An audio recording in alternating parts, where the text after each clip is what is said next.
Close-up of shoes, as the person takes a step, there is a sense of dynamism. As if the action is happening quickly, perhaps it is running in rainy weather. A character in a light jacket and blue trousers runs along wet asphalt, leaving splashes behind him. The rain increases the atmosphere of tension. A foot in a red sneaker pushes off the floor tensely, as if overcoming an invisible obstacle on the way forward. A scene in a gym where a man is squatting with a heavy weight on his shoulders. Another man with a tense expression stands next to him, encouraging him. A man is working out on a machine, tensely squeezing the levers, his face showing a serious attitude and concentration. A group of people with phones in their hands are standing on the street. The character in the blue jacket looks worried.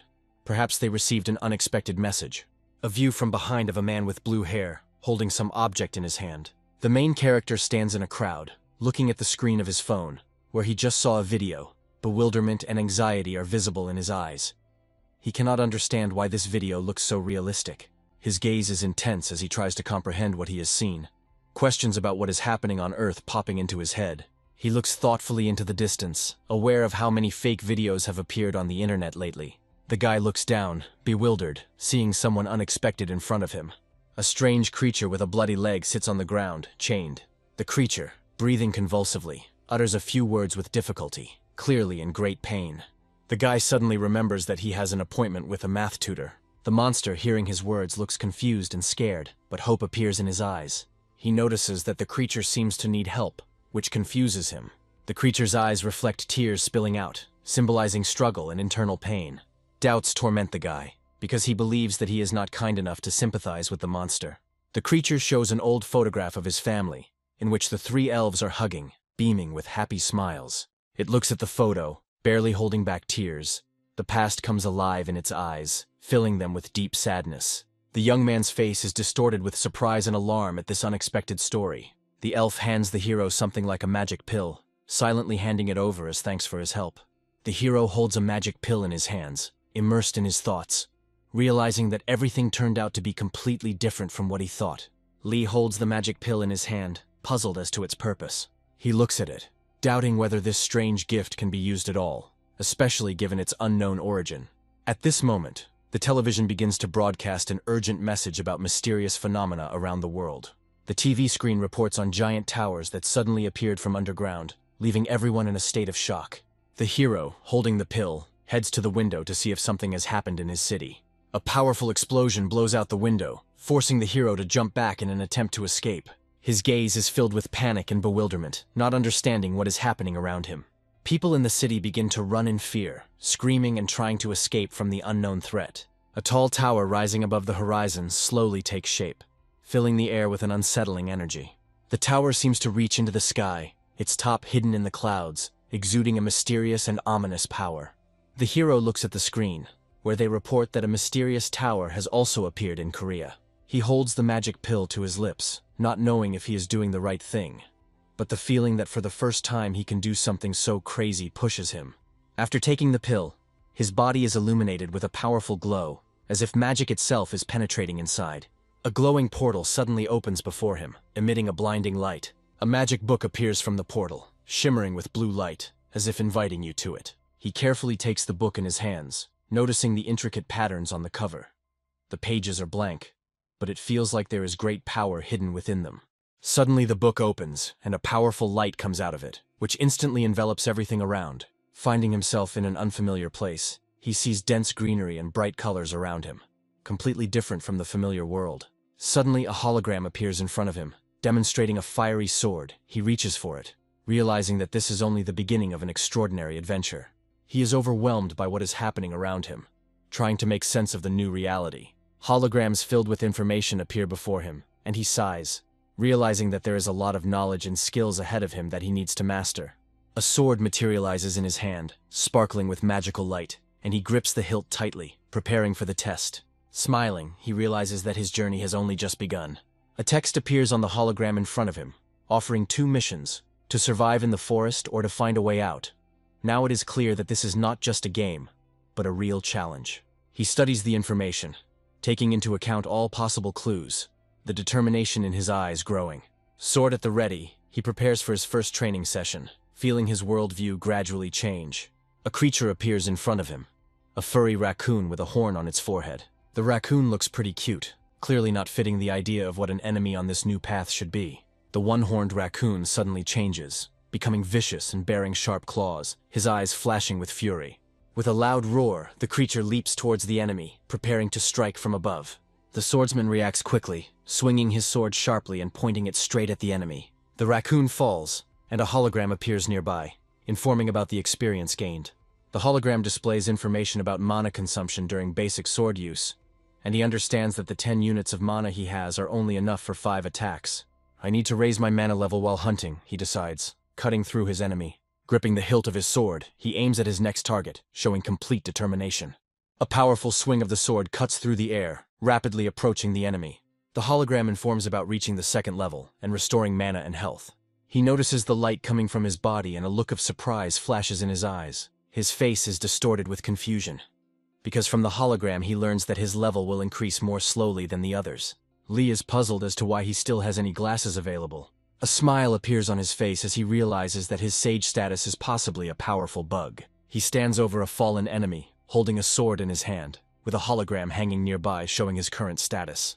The protagonist ponders which characteristic should be improved to increase his chances in battle. Having made his choice, he rushes forward, using all his power and speed to attack. Holding the sword in his hand, he feels confident and ready for the upcoming challenges. After intense training, defeated opponents lie around him, demonstrating his growing strength. The hero notices that his sensitivity has reached 20, and he feels satisfaction with the progress. However, suddenly his gaze changes, and there is a sense of danger coming from the depths of the forest. Before him appears a monster whose strength clearly surpasses all those he has encountered before. The hero turns towards the monster, who is approaching menacingly, foreshadowing the beginning of a new battle. The monster, with glowing red eyes, prepares to attack, inspiring fear and awe. The boy realizes that he has to fight with all his skill when the monster rushes at him. The character leaps forward with a sword, his movements confident and fast, like those of an experienced warrior. Suddenly he finds himself in a defensive position, jumping back to avoid the enemy's blow. His face expresses tension and concentration, because every wrong step could be fatal in this battle. The horned monster, losing control, crashes its sharp horn straight into the trunk of a tree. The monster pulled its horns out of the tree and again assumed a fighting stance, preparing for a new attack. Without wasting a second, the character lowers his sword, trying to maintain the initiative in the fight. The battle escalates, tension reaches its limit, and the character tries with all his might to prevent the enemy from delivering the fatal blow. His eyes are full of determination. They express not only the will to win, but also unshakable confidence in his own strength. A second decides the outcome of the battle, and the character delivers a precise blow, striking the enemy with all his skill. The sword whistles through the air and the character delivers a finishing blow aimed straight at the monster's weak spot. After such a battle, he is confident that he should be leveled up to 7. Time drags on incredibly slowly, and he never expected that an hour would seem like an eternity to him. Looking around, he realizes that the enemy is almost defeated, but it is too early to relax. The sudden movement caught him by surprise, and he realizes that it all ended faster than he expected. A group of people, including him, suddenly found themselves in a new room surrounded by a strange red light. Everyone froze, watching the huge mechanism that appeared in the air before them. A message came over the microphone stating that the training was complete and they were ready for the next stage of testing. The two boys looked up and noticed the message coming from the microphone. The girl looks confused as she listens attentively to the announcement. A man with pronounced muscles and a displeased expression on his face reacts tensely to what is happening in the tower. The guy looked at his surroundings, trying to figure out where he was. There were 14 men and 11 women around who had also just completed their training. Panic broke out among the group, and everyone began to wonder what was going on. The guy realized that the main thing was not to give in to the general panic and to stay cool. At this point, the young woman asks in surprise what this place is. The girl looked stunned, not understanding what was happening around her. A strange rabbit in a suit appeared and raised his paw in greeting, attracting the attention of the assembled people. A white rabbit in a suit appears, introducing himself as the manager of the tower's lower floor. Everyone around begins to be surprised by his sudden appearance and discuss who it is. The rabbit himself notes that people's reaction is quite expected in such a situation. Lee Ho-yoon turns to the rabbit, trying to figure out what will happen next. The protagonist, at a loss, asks what they should do if it really is the end of the world. The rabbit, with a sly smile, calls the question excellent and is clearly preparing something unpleasant. Suddenly, his expression turns sinister as he tells them about the deadly game they are about to participate in. People react to this news with horror, realizing that their lives are now at risk. The rabbit explains that all the people from Earth are trapped in a tower, and to survive, they must climb higher and higher, overcoming challenges on each floor. Lee Ho-yoon, realizing the seriousness of the situation, asks if they can return to their old lives if they reach the very top of the tower. The rabbit suddenly admits that he himself does not know the answer to this question, creating additional tension. The protagonist wonders why he should climb up if he is not sure that it will help, to which the rabbit responds mockingly, suggesting not to look for meaning in everything. At the end of the scene, the rabbit warns that those who remain below are doomed to die, thus pushing everyone to action. The rabbit mentions that a lot of people died during the training phase, causing the participants to think about the real danger of what is happening. Lee Ho-yoon begins to doubt his actions and wonders why he didn't think about the risk earlier. The rabbit, with a mysterious smile, declares that it is now time to act, intriguing and causing anxiety among the participants. He provocatively invites someone from the group to try to kill him, clearly manipulating their emotions. Lee Ho-yoon begins to suspect that this is a trap, as the rabbit hints at a special reward for whoever helps him return home, which causes the hero to have new doubts. The rabbit grins and says that he is looking for people willing to help him get home. The protagonist decides to watch from the sidelines, afraid to attack a rabbit with such a high level. He wonders if he can actually attack the rabbit, but fears that it is a trap.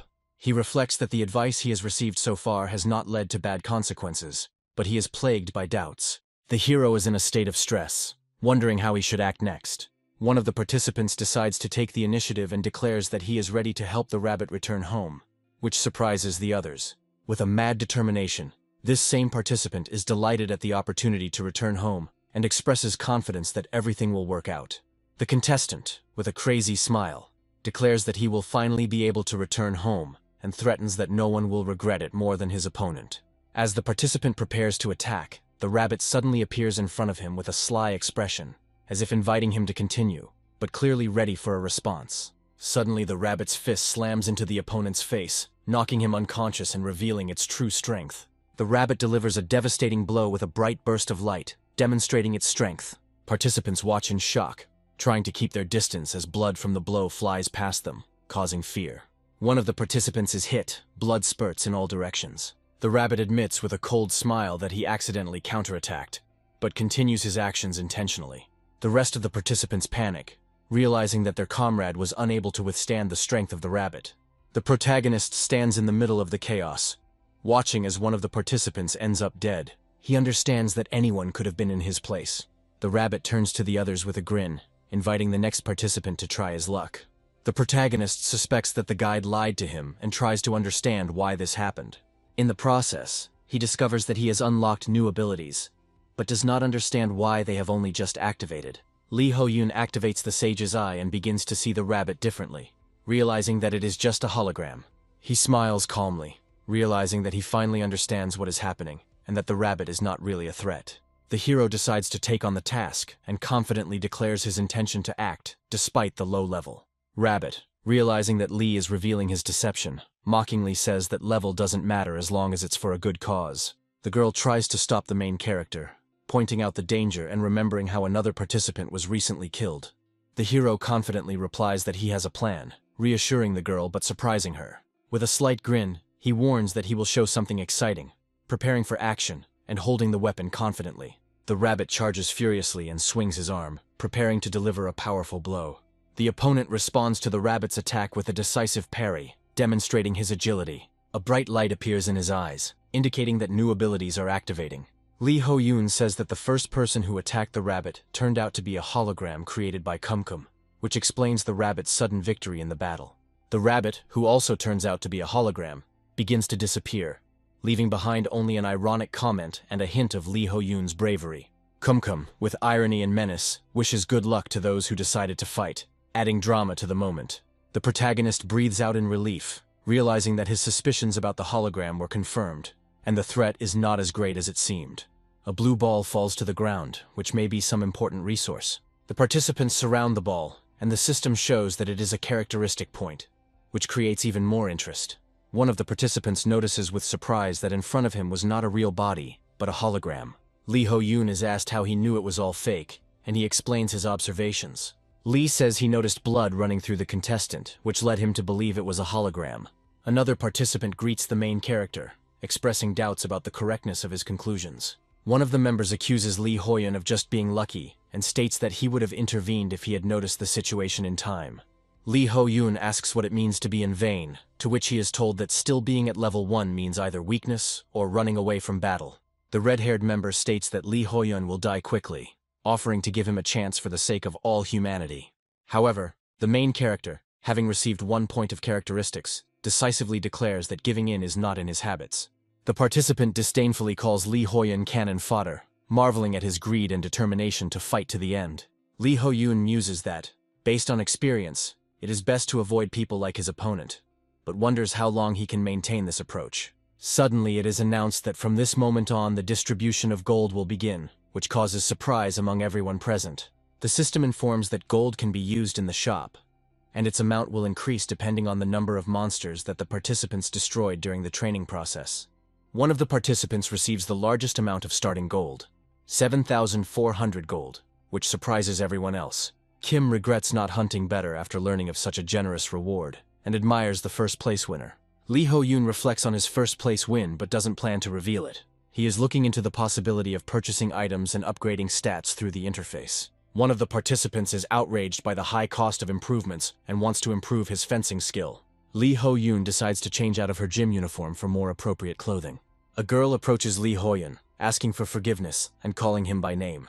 It turns out to be Jae-yo-sol, who asks him for advice. The heroine admits that she is impressed by his courage, despite his low level. Lee Ho-yoon asks Jae-yo-sol how much gold she has, and after seeing through the sage's eyes that she honestly answered 800, he thinks that he needs to hide his use of the cheat code. The protagonist asks her if she likes doing sports, and makes a conclusion about her endurance level.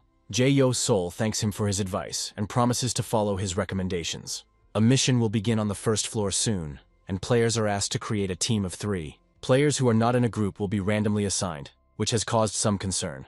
The protagonist reflects on the fact that the task started earlier than he expected, although he foresaw a group task. The girl invites the hero to join forces with her, and he agrees, seeing no reason to refuse the healer. The other players refuse to join the protagonist's team, which makes him think about his chances. Even though there is a healer in the party, others are worried about the low combat skill of the level 1 swordsman. The 4th level players have already created their groups and look relaxed, unlike the others. The time ran out, and the incomplete groups were filled randomly, causing the protagonist to become agitated. The main character is joined by Kim, who is unhappy with being in the same group with such weak players. Lee Ho-yoon wonders if he can cooperate with Kim despite his aggressiveness. The group is given the task of destroying a tribe of kobolds, and they have 12 hours to do it. Kim confidently declares that he will destroy the kobold tribe single-handedly, and demands that they not interfere with him. An aggressively minded Kim mocks the protagonist, accusing him of talking too much. The protagonist decides to act cautiously and agrees to follow Kim's tale to test his abilities. Kim sarcastically says that the main character only becomes active when his life is in danger. The healer on the team begins to worry about whether everything will be okay with such an aggressive ally. Kim is outraged by the large number of bugs and believes that they will be able to cope with the task without any problems. The protagonist, along with the rest of the group, continues to move forward, observing the surroundings. He notes that there are indeed a lot of insects, since they are found in the mountains. Lee notices strange fruits on the trees and wonders what it could mean. The protagonist assumes that the kobold must be strong, but believes that it is possible to deal with him, since they are still at the 1st level. Despite this, the protagonist warns that they must be on guard, because this is the Tower of the End of the World. Suddenly, a level 5 kobold appears in front of them, shocking the protagonist due to its strength. Jay is worried about what to do next as this monster is clearly stronger than they expected. The protagonist suggests first examining the surrounding area to make sure there are no other kobolds nearby. However, Kim is furious and shouts that the protagonist is hiding like a coward, like a weakling. Kim charges into battle with the kobold, showing off her power and attacking with all her might. Despite Kim's aggression, the kobold does not give up and continues the fight, which enrages Kim.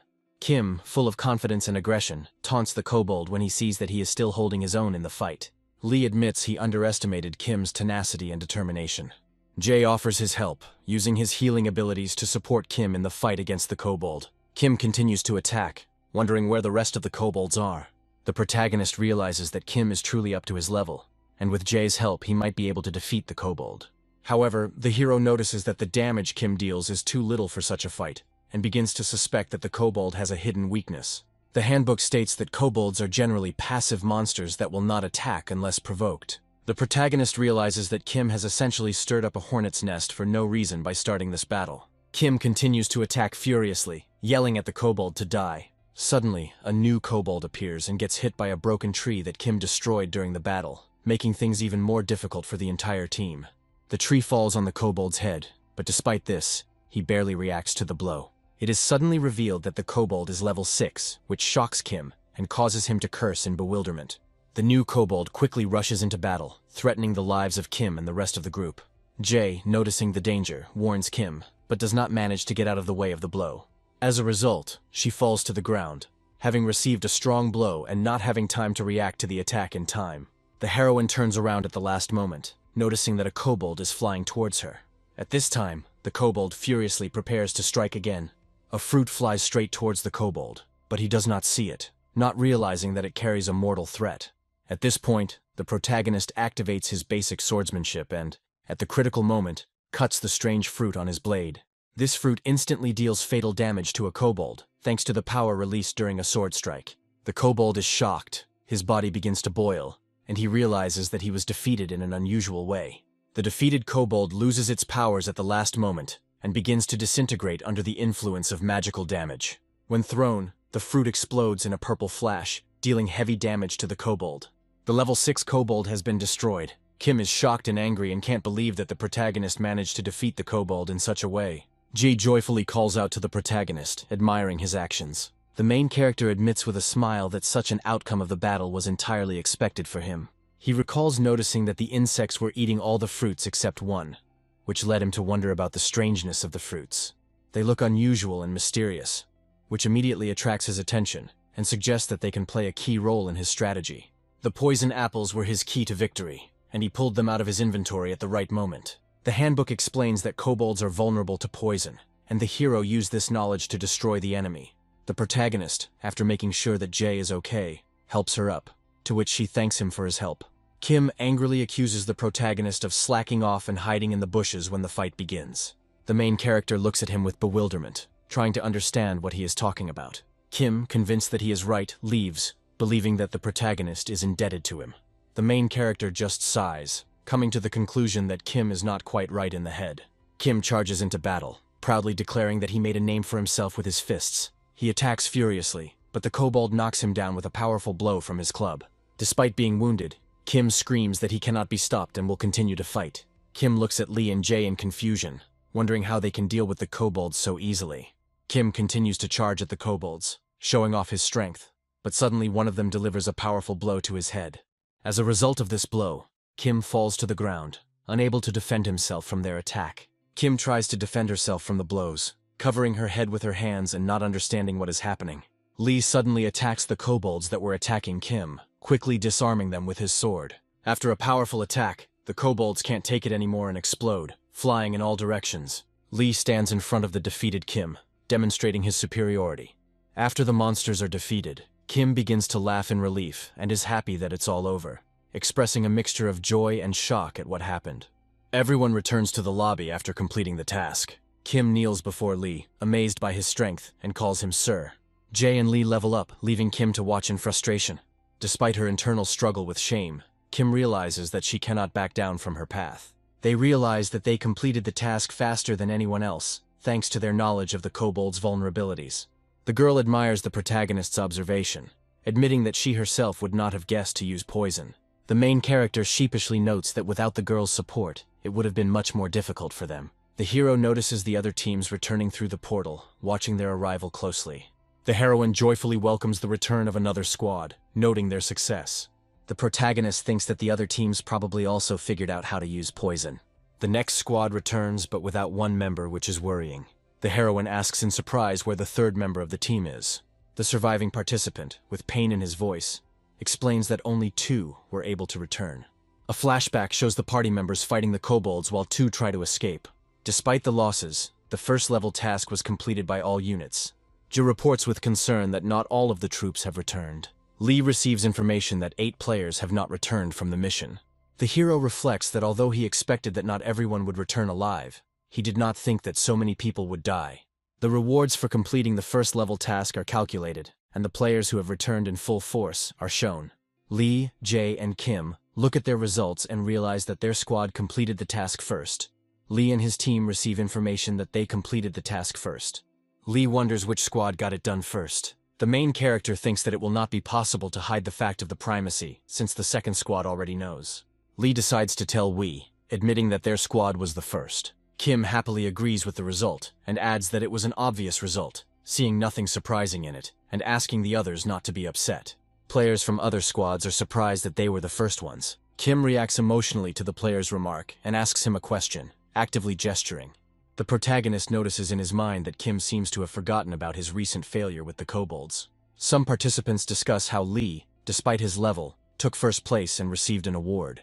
The girl enthusiastically begins to justify the main character, explaining that he deserved his victory. The main character tries to calm the girl down, saying that perhaps they won't listen to them anyway. One of the group leaders suggests calming down and focusing on survival, addressing all players. Another leader agrees and inspires the participants, saying that they must keep moving for those who have already fallen. One of the participants seconded the proposal, calling on the others to pull together and continue the fight. Suddenly, the protagonist notices a change in the color of the torch and begins to worry about what is happening. A message about a penalty task appears, and the participants begin to worry about new challenges. The protagonist and his allies are alarmed by the sudden announcement of the start of a deadly mission. The system informs that players must select one candidate to carry out a deadly task. Players begin to panic, realizing that they have to make a choice in a limited time. One of the participants is thinking that he needs to choose someone before time runs out. Panic sets in among the participants as they realize that time is running out, and no decision has been made yet. One of the characters offers to vote for himself to avoid a deadly mission. The discussion escalates when another character expresses doubt that such a vote would help if everyone had to complete the task. Players begin to shout that time is running out, causing even more chaos. One of the participants points to the main character. All eyes turn to the protagonist, and it turns out that John has chosen Lee to carry out the deadly mission, and this is immediately displayed on the screen, which is noticed by all participants. The screen displays the name John, who has chosen the protagonist to carry out a deadly mission. The girl in the white coat notices the inscription above Lee's head, and is surprised to realize that he has been chosen for the mission. John justifies himself by saying that no one said the vote would be anonymous, trying to explain the cruelty of the situation. He apologizes to Lee, explaining that he has to choose, but Lee already seems resigned to the choice. Lee calmly notes that he expected this outcome given the atmosphere, but is still a little surprised by what is happening.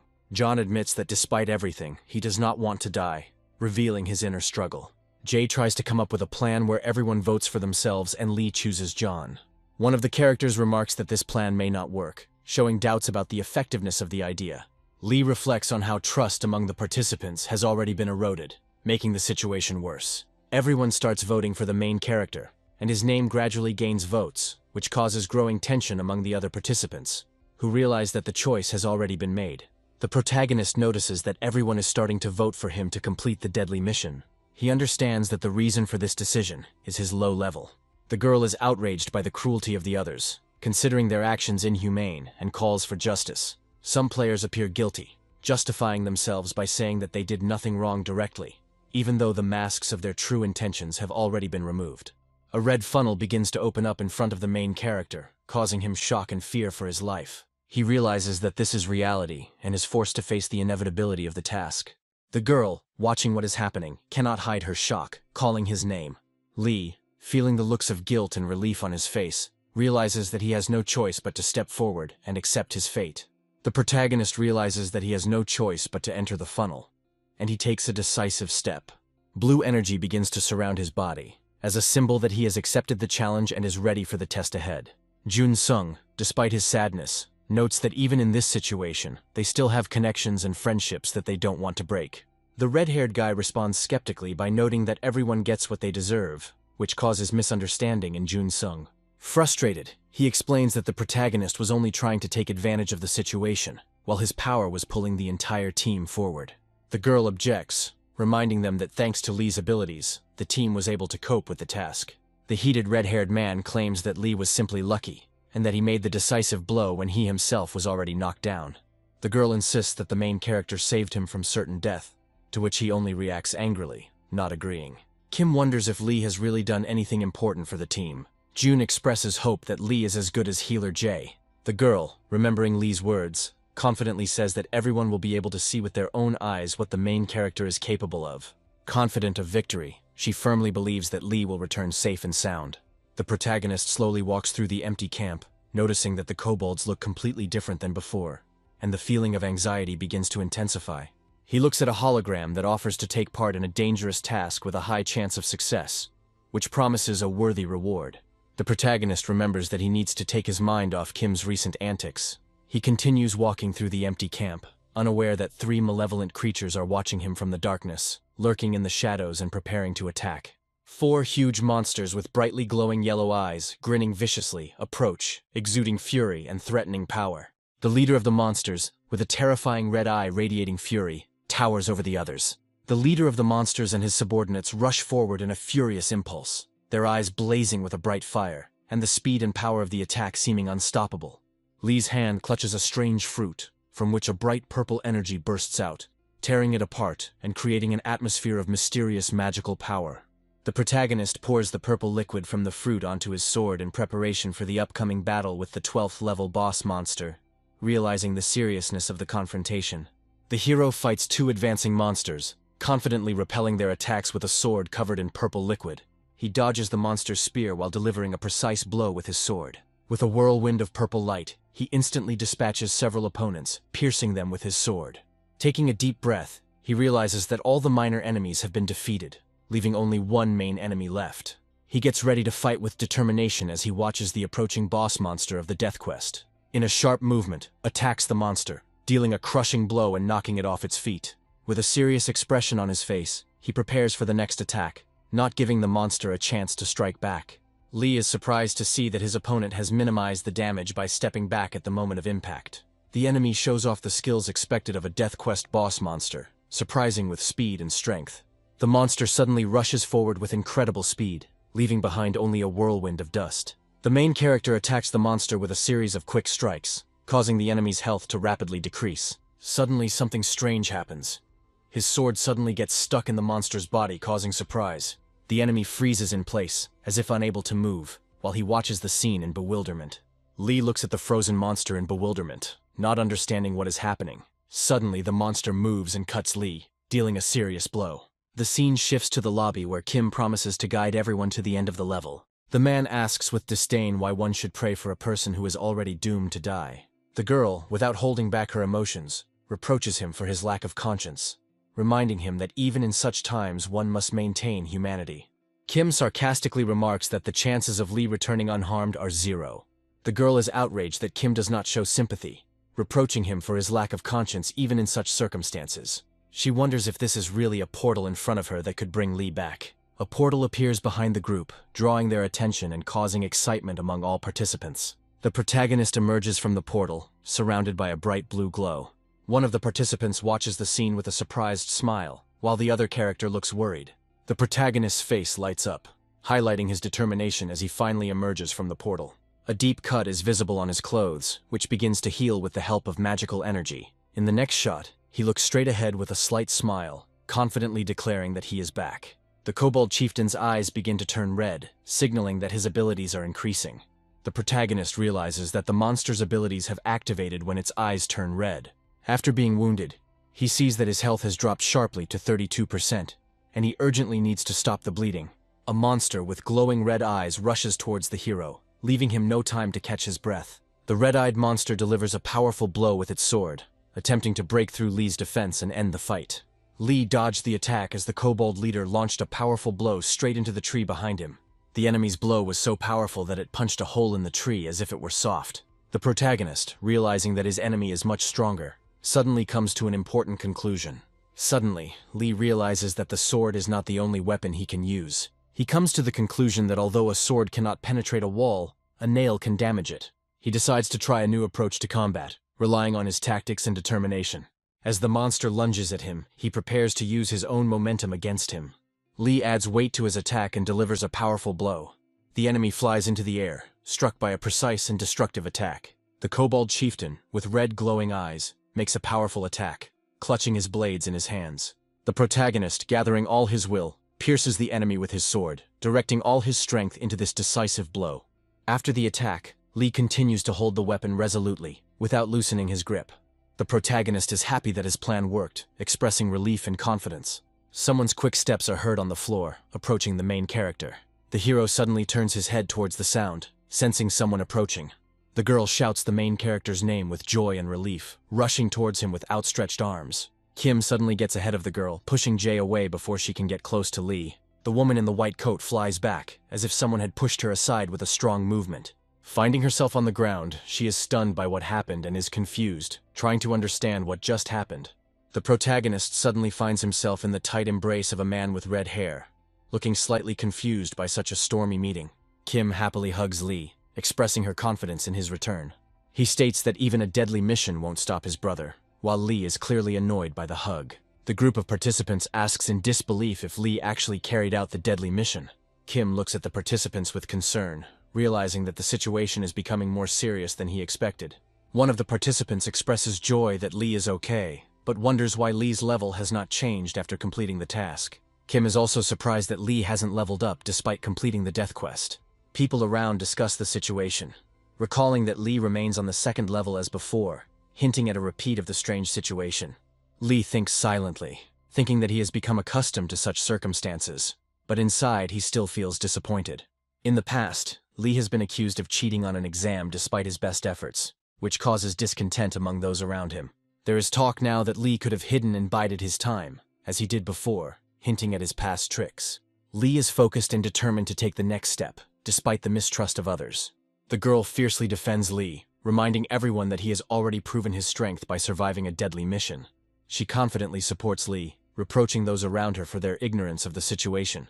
Kim loudly agrees with her words, indignant that no one threw a party in honor of Lee's return. Kim angrily attacks the other members, accusing them of being crazy, but they tell him that he looks crazy himself. In the end, Kim, although outraged, restrains his aggression, observing the reactions of others. Lee, smiling slightly, admits that he feels calmer after all these events. The protagonist realizes that he needs to do something impressive to convince everyone and help them survive in the tower. He addresses the assembled crowd, declaring that he wants to show them something. Lee shows off his sword, which increases his attack power, much to the surprise of those around him. One of the participants admires Lee for being able to preserve the poisonous apple, recognizing its exceptional nature. The participant emphasizes that the reward of such a rare item is much more useful for their survival than experience. Lee sarcastically repeats the words about survival, implying something more. He points out that everyone has forgotten an important detail. Lee reminded everyone that they almost drove him to death, showing his resentment and anger. Those present begin to realize the seriousness of the situation, and their reactions reflect the growing tension. One of the participants agrees with Lee, confirming that he is right in the current situation. One participant admits that he justified what happened as inevitable until he experienced it personally. He recalls with regret that voting for Lee felt like a silent expulsion because of his low level. The participant admits that they abandoned Lee in a life-threatening situation in order to survive themselves, and now sincerely regrets it. He apologizes to Lee, glad that he survived despite everything. Another participant says ironically that someone had to go anyway, and the situation was inevitable. This comment is outrageous. John harshly accuses the girl of not feeling guilty about what happened, to which she calmly replies that it is not for him to talk about it, since he was the one who voted first. Lee explains that he is not speaking out to discipline anyone, but to ensure that it does not happen again. He emphasizes that the tower tries to separate them and create tension. The tower provokes mistrust between them in order to sow discord. Its purpose is to start conflicts among the participants. Perhaps she takes pleasure in guiding them to their deaths. Some participants realize the seriousness of Lee's words and begin to think. Lee concludes that his return alive proves that they can counter the tower's intentions. One of the participants asks the main character about his plans for the future, to which he replies that he will continue to climb the tower for the sake of survival. The characters agree with this, deciding to move forward, rising higher and higher. The group believes that one day they will reach the end of the road. The main character hopes that they can get their lives back by asking others for support. Those present agree with him, recognizing the possibility. The girl enthusiastically declares that everyone needs to unite to achieve the goal. One of the characters, reflecting, calls the main character a generous person, admitting that he should not have been judged by his level. The heroes see a rabbit suddenly appear in front of them, who begins a conversation with regret. One of the participants is surprised by his return, and does not understand why he appeared again. Lee is concerned, asking if the rabbit is planning a survival test. The rabbit confirms his guess, praising Lee for his intelligence. The rabbit then explains that the next level will make the tasks more difficult, and only 15 participants will be able to pass the test. The characters are stunned by this news, realizing that something dangerous lies ahead. The contestants look up in surprise and alarm as a message appears in front of them announcing the start of a new challenge called Battle Royale. The Game Master says that the current trial is just for fun, as it is a low level. This challenge involves 16 players and 16 of their doubles, for a total of 32 people. To win, you need to kill all the doubles, which is a condition for passing. The doppelgangers have identical stats and memories, making them difficult to distinguish. The main rule number 3 is that the player who killed the doppelganger will not receive any reward. If a player defeats another player, he receives bonuses in the form of attribute points and gold. The White Rabbit explains that the mission provides a great opportunity for all participants. He adds that for every 30 minutes that there are no kills, the game will change. A powerful beam of light appears, accompanied by a warning of disaster if the fighters do not act. The audience becomes nervous as they see the rabbit summoning an unknown force. A hand emerges from the portal, emitting powerful energy, causing panic and confusion among those around. A huge hand that frightens everyone who tries to run away from it. It turns out to be the hand of a creature with red eyes and huge tusks. Lee, along with his comrades, rushes forward, trying to protect the others.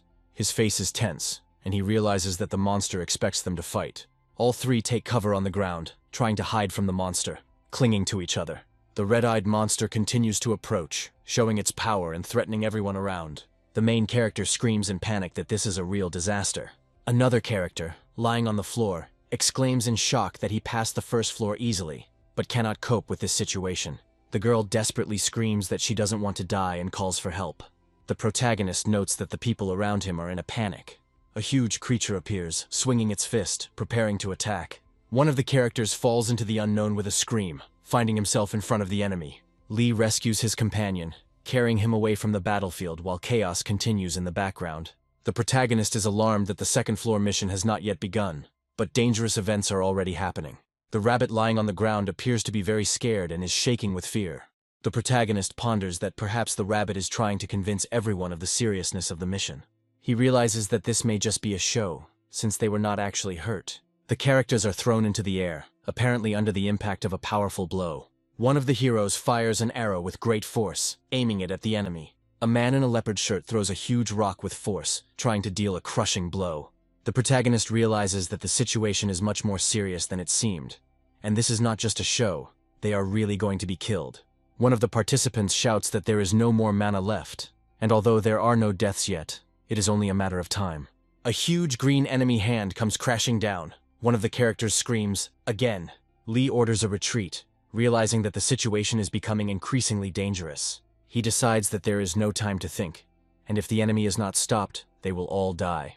So he gathers his strength by using Necrotic Sword and Thorn Strike to counter the enemy. Suddenly, the enemy's huge fist rushes forward, and the protagonist prepares for the final blow using his sword. He swings his sword furiously, shouting as if he is about to deliver the finishing blow. And he uses a powerful technique called Thorn Strike, directing the sword's energy into a powerful vortex that rapidly grows in front of him. The protagonist, with a sword, directs powerful energy upward in an attack, surrounded by his comrades who are also preparing for battle. The characters' faces show surprise and fear as they watch what is happening, not understanding what will happen next. Lee is surprised that he was able to defeat the huge monster with relative ease, not expecting such an outcome from his attack. People around are rejoicing and shouting hooray, celebrating the victory and achievement in the process of the battle. The protagonist looks at his sword, a little surprised, hearing the approving cries of his comrades. The hero notices changes in what is happening, realizing that something has changed in the conditions of their mission or combat situation. Lee begins to lose strength and faint, feeling extremely dizzy and weak, leading him to a semi-conscious state. He finally loses consciousness. The outlines of his comrades, who are concerned about his condition, begin to blur before the protagonist's eyes. Suddenly, Lee regains consciousness. After regaining consciousness, he lies on the floor, and his friends immediately begin asking about his well-being. One of the comrades is amazed at how modestly the main character dealt with such a powerful monster, emphasizing that his strength knows no bounds. The hero begins to come to his senses and tries to understand what happened after the battle, asking about what happened with the disaster. Kumkum appears and explains that the monster was sent back, confirming that it was just a demonstration. The rabbit is bored that the game was not exciting enough, but notes that despite this, the atmosphere remained warm. The two players are horrified to realize that someone is supposed to die every 30 minutes, creating a tense atmosphere. Lee and his comrades are left in confusion, wondering who the next victim might be. The rabbit instills fear, hinting that the killer may be someone from the player's circle. The group of people are stunned and frightened, realizing the seriousness of what is happening. The rabbit announces that his work for the day is finished, saying goodbye to the participants of the game. Lee didn't expect such straightforwardness from the rabbit, which puzzles him greatly. The players realize that if they don't find the doppelganger, they'll have to kill one of their own, and they begin to think about possible solutions. One of the players attracts the attention of the group by trying to voice his plan of action. Lee states that he has a way to deal with the situation, showing his determination and confidence. He begins to realize that the situation may be worse than it seems. In a moment of intense discussion, the hero declares that he alone will carry out the plan, expressing confidence in his actions despite the doubts of others. The group's reaction is one of surprise when the hero suggests an unexpected plan of action. The hero gives specific instructions, explaining that everyone must gather at the highest point of the second floor. He warns that anyone who tries to act without his knowledge may be considered a double and eliminated. One of the allies expresses skepticism about the protagonist's strategy, questioning whether this is his plan of action. A woman in the group laughs and tries to question the hero's authority, although she acknowledges his abilities. The hero remains silent, collecting his thoughts, and then reminds everyone of Kumkum's warning, emphasizing the importance of following the proposed plan. Kumkum reminds everyone that killing the doppelganger will not give them anything, but killing the player will give stat points and gold.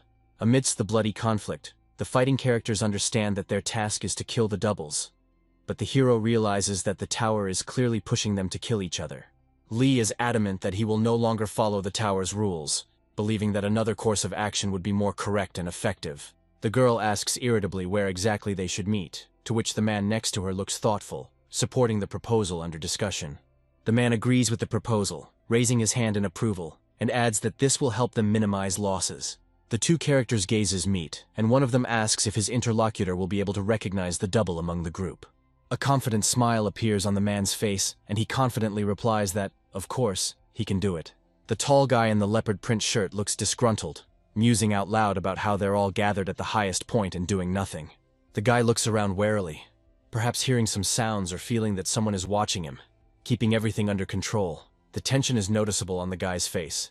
He clenches his fist, quietly saying the name Su Yan, as if he has a premonition of trouble or something wrong. The protagonist smiles and notes with slight irony that not many creatures of that size could be hiding behind the tree, implying that he has already guessed who is there. The man standing behind the tree pretends not to recognize the protagonist, asking with feigned surprise who it is in front of him, but at the same time addressing him as Brother Lee. The protagonist, with determination, delivers a powerful blow with his sword, cutting his double in half. He raises his sword with a swing, preparing for the decisive blow. His face is tense and serious as he delivers the blow, showing his determination. The back of the protagonist, who stands in front of the interface, thinking about what happened. He expresses relief that he was able to recognize the doubles, although internally he doubted his abilities. A notification appears on the screen informing you that the hero has received the absolute sense ability. Next, he listens to his surroundings, hearing people muttering. The hero sees the energy surrounding him, concentrating on his feeling. He notices that the enemy is 500 meters away, but it feels like he is very close. Suddenly, the protagonist smells an unpleasant odor that makes him hold his breath. First, a double is shown, looking frightening, baring his teeth and looking at the main character with a dark grin, as if preparing to attack. The next scene reveals that the doppelganger has been killed, and the screen shows updated information about the number of remaining players and doppelgangers. The protagonist realizes that there was a double in front of him, and his thoughts show that the enemy tried to hide his true nature until the last moment. Against the backdrop of nature, the protagonist reflects that his plan worked, and the main thing is that everyone follows his instructions. However, the next panel reports updated data, now an equal number of players and doubles, 15 to 15, and the requirement to make a new kill in 30 minutes appears again. The protagonist's eyes widen in surprise. He cannot believe that one of the players was killed. He thinks that perhaps the doppelganger has begun to act, or it is one of the players, perhaps even one of his allies.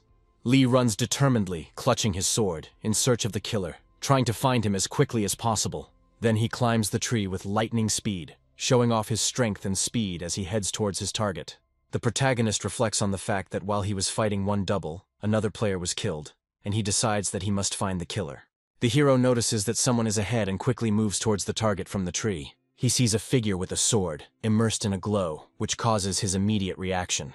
Then he realizes that he has found the one he was looking for, and continues his pursuit. The protagonist takes quick and decisive actions, pursuing his goal among the trees of the forest. The red-haired character suddenly finds himself in the center of attention, surprised by what is happening around him. But suddenly, an attack occurs on this character, and he is defeated by a swift blow. Lee is relieved to realize that it was not his double, but a completely unexpected opponent. The hero stands and looks at his fallen ally, expressing regret that this man has become a victim in their world. He leans towards the body, noticing something unusual that worries him. Lee examines the body of his defeated opponent, and notices that the weapon was a sword, but the wound was clearly caused by something else. He realizes that the wound on the body is not from the sword that the murdered man had, which suggests that the real killer is still around. Then he looks into the distance and sees a human figure glowing on the horizon. The bow is already drawn and the arrow is ready to be fired. The sniper at the other end prepares to fire his bow, aiming intently at the protagonist, creating a tense atmosphere. The main character hides behind a tree and realizes that there is another enemy somewhere nearby. He begins to doubt and asks who is standing in front of him, believing that it might be a player and not a double. Suddenly, the hero realizes that someone has been wounded by an arrow, and this raises suspicions about a doppelganger attack. Lee sees his ally with his bow drawn, who asks if everything is all right, but turns suspiciously towards Lee, considering him a possible enemy. The archer is unsure whether the person in front of him is the real person or a double, and asks the protagonist to keep his distance, as he cannot tell them apart. The protagonist calmly replies that he just killed the double, and wonders if this will convince his allies of his honesty. The guy in the sports uniform is breathing heavily, straining after the fight, leaning slightly on his knee, as if trying to catch his breath. His strength leaves him, and he begins to fall to his knees, despite his attempts to stay on his feet. The distance between the two characters is great, and one of them furiously shouts the name of his comrade, Kim Jun-sung, rushing towards him with the obvious intention of helping. The companion with the magical gift of light extends her hand, preparing to use her healing power. She expresses her intention to help Kim Jun-sung, believing that he needs healing. The one standing before her warns her to stay away, as the enemies they are about to fight are doppelgangers. The reaction to the information about the doubles causes shock and anxiety, which is noticeable on the faces of the characters, including the one who was in close proximity to the battle. Against this background, the figure of one of the participants turns into something more sinister. His face changes, his eyes glow, as if he is succumbing to the dark force that has completely engulfed him. The attackers rush towards their target, quickly closing the distance to their opponents, ready to attack, with the tension building as each one aims for their own target in the fight. The swords of the two opponents collide with great force, accompanied by bright flashes. Then, next to them, another participant in the battle quickly intervenes, promising to take on one of the enemies, preparing for battle.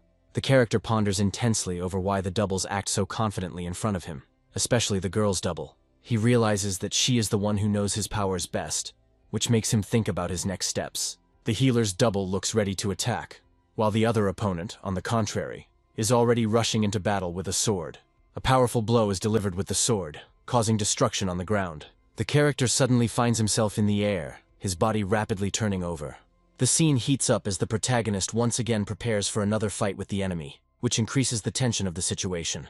The character notices an arrow flying in his direction at unexpected speed. The arrow hits the surface, leaving a trail of blood. A drop of blood runs down his face, indicating a small wound. The character looks tired and slightly displeased, realizing the current situation. The character raises his sword with a smug smile, confidently declaring that his actions will lead to victory, clearly enjoying his moment. In front of him stand two men with swords, their eyes glowing an ominous red light, emphasizing that they are under control. One of these characters takes a powerful blow, sending him flying backwards with a scream and a shocked expression on his face. The character controlling them smiles and recalls that he always believed that he would lead his enemies to defeat with a carefully thought-out plan, comparing his actions to a game of chess.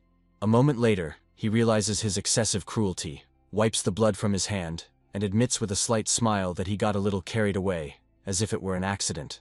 Meanwhile, another character reflects on what happened, wondering if it was a betrayal or something worse, as sadness and disappointment are reflected on his face.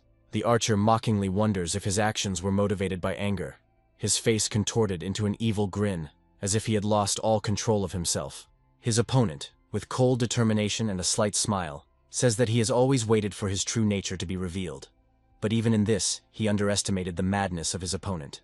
3 characters are surrounded in an open area, and an archer suspiciously asks if their opponent knew he would be stabbed in the back. Lee, with shining eyes and a dark smile, states that he can see the statuses of other players, emphasizing that the archer's stats have increased significantly. An archer in charge of his subordinates stands next to 2 characters, whose faces are covered in shadow, and whose eyes glow red. He admits that each time his opponent becomes more interesting and wonders if he is God's favorite. The main character, clearly perplexed, asks why this is happening, and whether his opponent really needs gold and status so much that he is willing to kill for it. Amidst the tense atmosphere, he uses his powers, and his hand begins to glow with blue energy, emphasizing the seriousness of his intentions. The vision reveals a world where murder is not only not punished, but encouraged.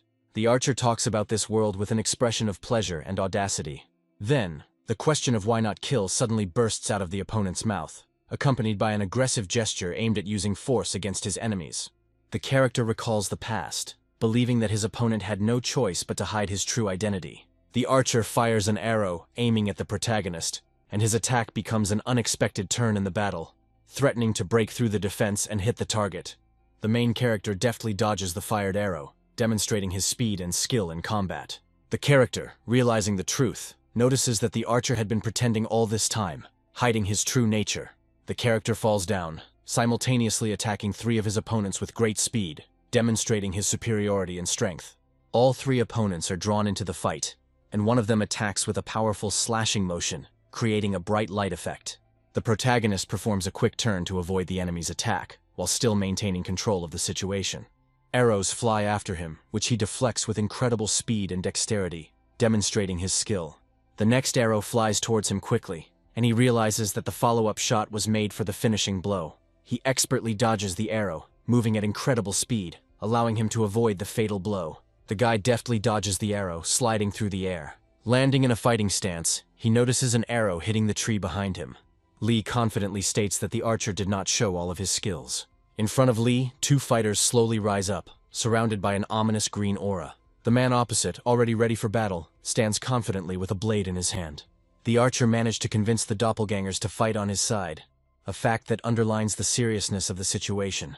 The opponents discuss how they need to be well organized to achieve their goal, and note their opponent's persistence.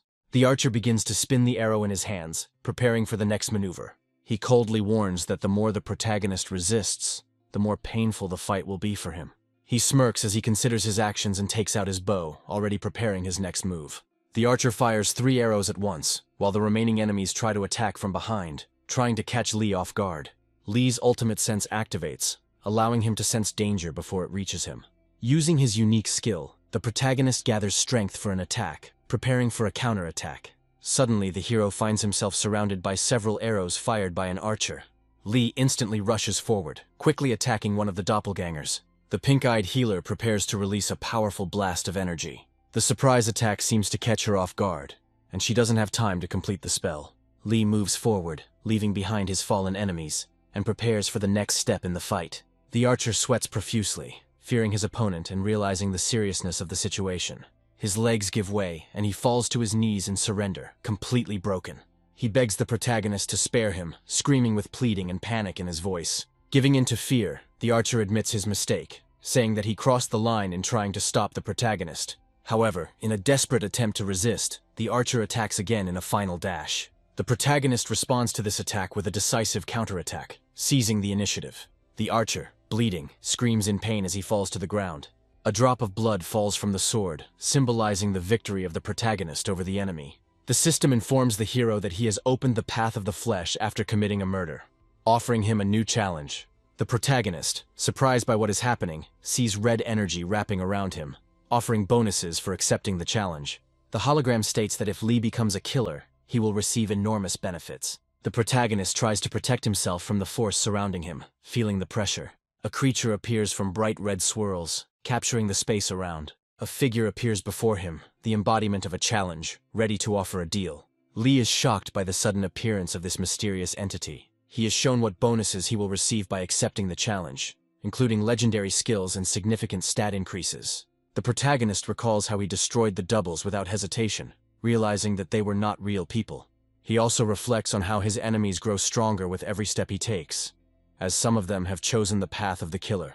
Next, he sees notifications in front of him about the possibility of becoming a killer and receiving various bonuses if he takes this path. Despite the tempting offers, Lee resolutely refuses to become a crazy psychopath, throwing the offer away. The next moment, he is surrounded by a crowd of people, and among them, a man stands out who happily greets Lee. Kim asks with admiration why Lee was absent for so long, expressing concern for his well-being. Lee, doubting his condition, wonders if he himself is the same crazy killer that appears within him. He then thanks those around him for their trust, acknowledging that his offer was difficult to accept, but they still decided to trust him. One of the crowd members panics and asks what to do next and how to distinguish enemies from allies. Lee claims their actions were in accordance with his instructions and urges everyone to follow his instructions in the future.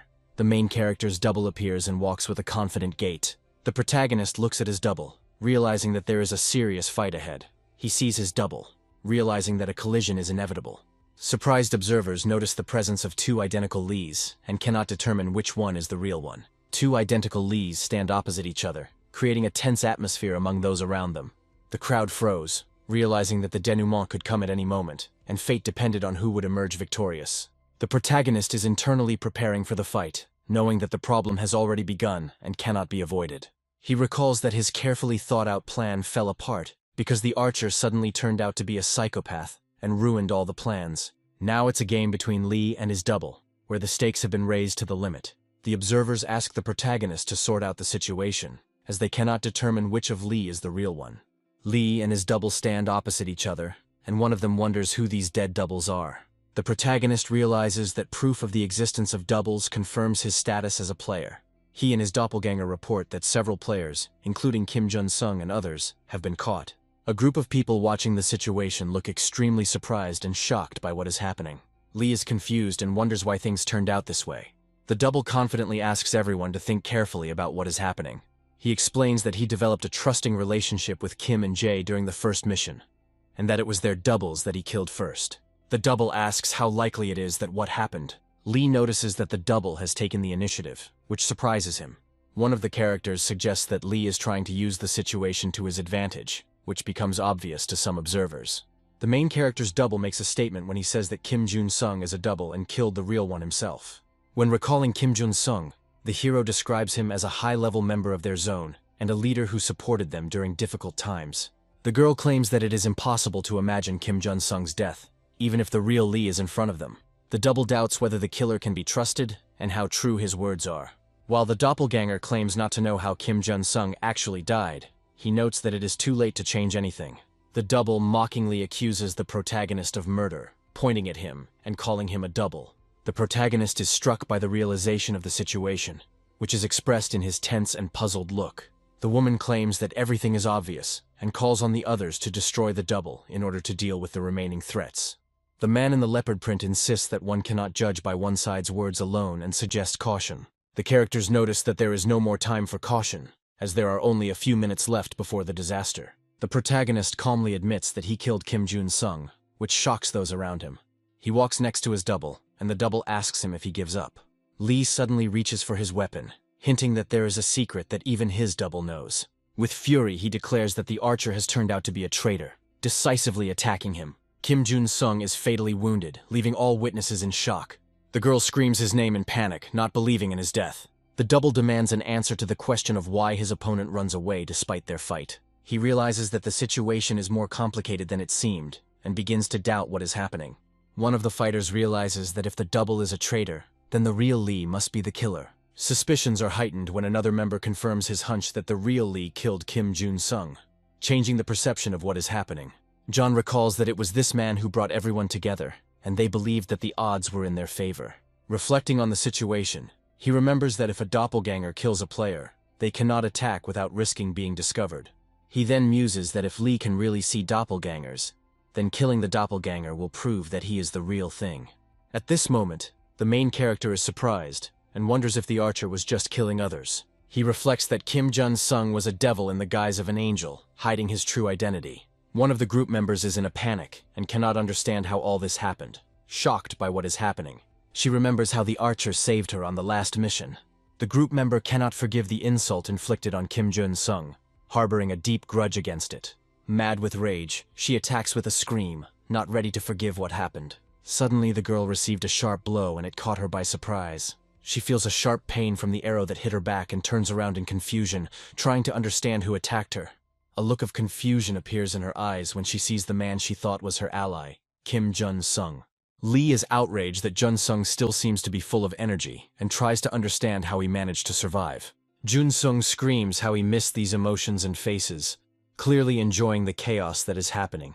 Unexpectedly, he is killed by An Se-chan, after which it turns out that it is not Kim Jun-sung, but his double, who fought to the last.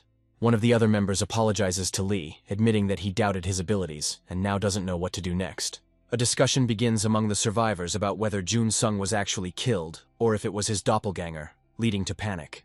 People, completely confused, begin to follow Lee, relying on his leadership, not knowing how else to act in such a difficult situation. Lee becomes aware of the strange and new feeling he is beginning to feel for the first time, and ponders its meaning as he moves on. He states with a serious expression that he will now voice the last proposal. The double swings his sword in a jump, preparing to attack, saying that since it happened this way, there is no choice. A powerful attack occurs and the characters clash in a furious fight. Lee encourages his allies to spend all their gold and boost all stats to increase their chances against the doppelgangers. The team combines their forces and increases their characteristics, endurance, agility, and strength, which gives them a decisive advantage over their opponents. The group of characters discuss that the doppelgangers began copying their stats from the second floor, and this became a key factor in the battle. Another character comes to the conclusion that if they improve the group's stats, they will be able to complete the mission without losses. An Sung-chan angrily states that if it weren't for Kim Jun-sung, everyone could have survived. The character sits on the ground, covering his face with his hand, obviously upset. The protagonist silently expresses regret that he was unable to prevent casualties. Sitting on the steps, the protagonist foresees that the upcoming battle will be even more brutal than the previous ones.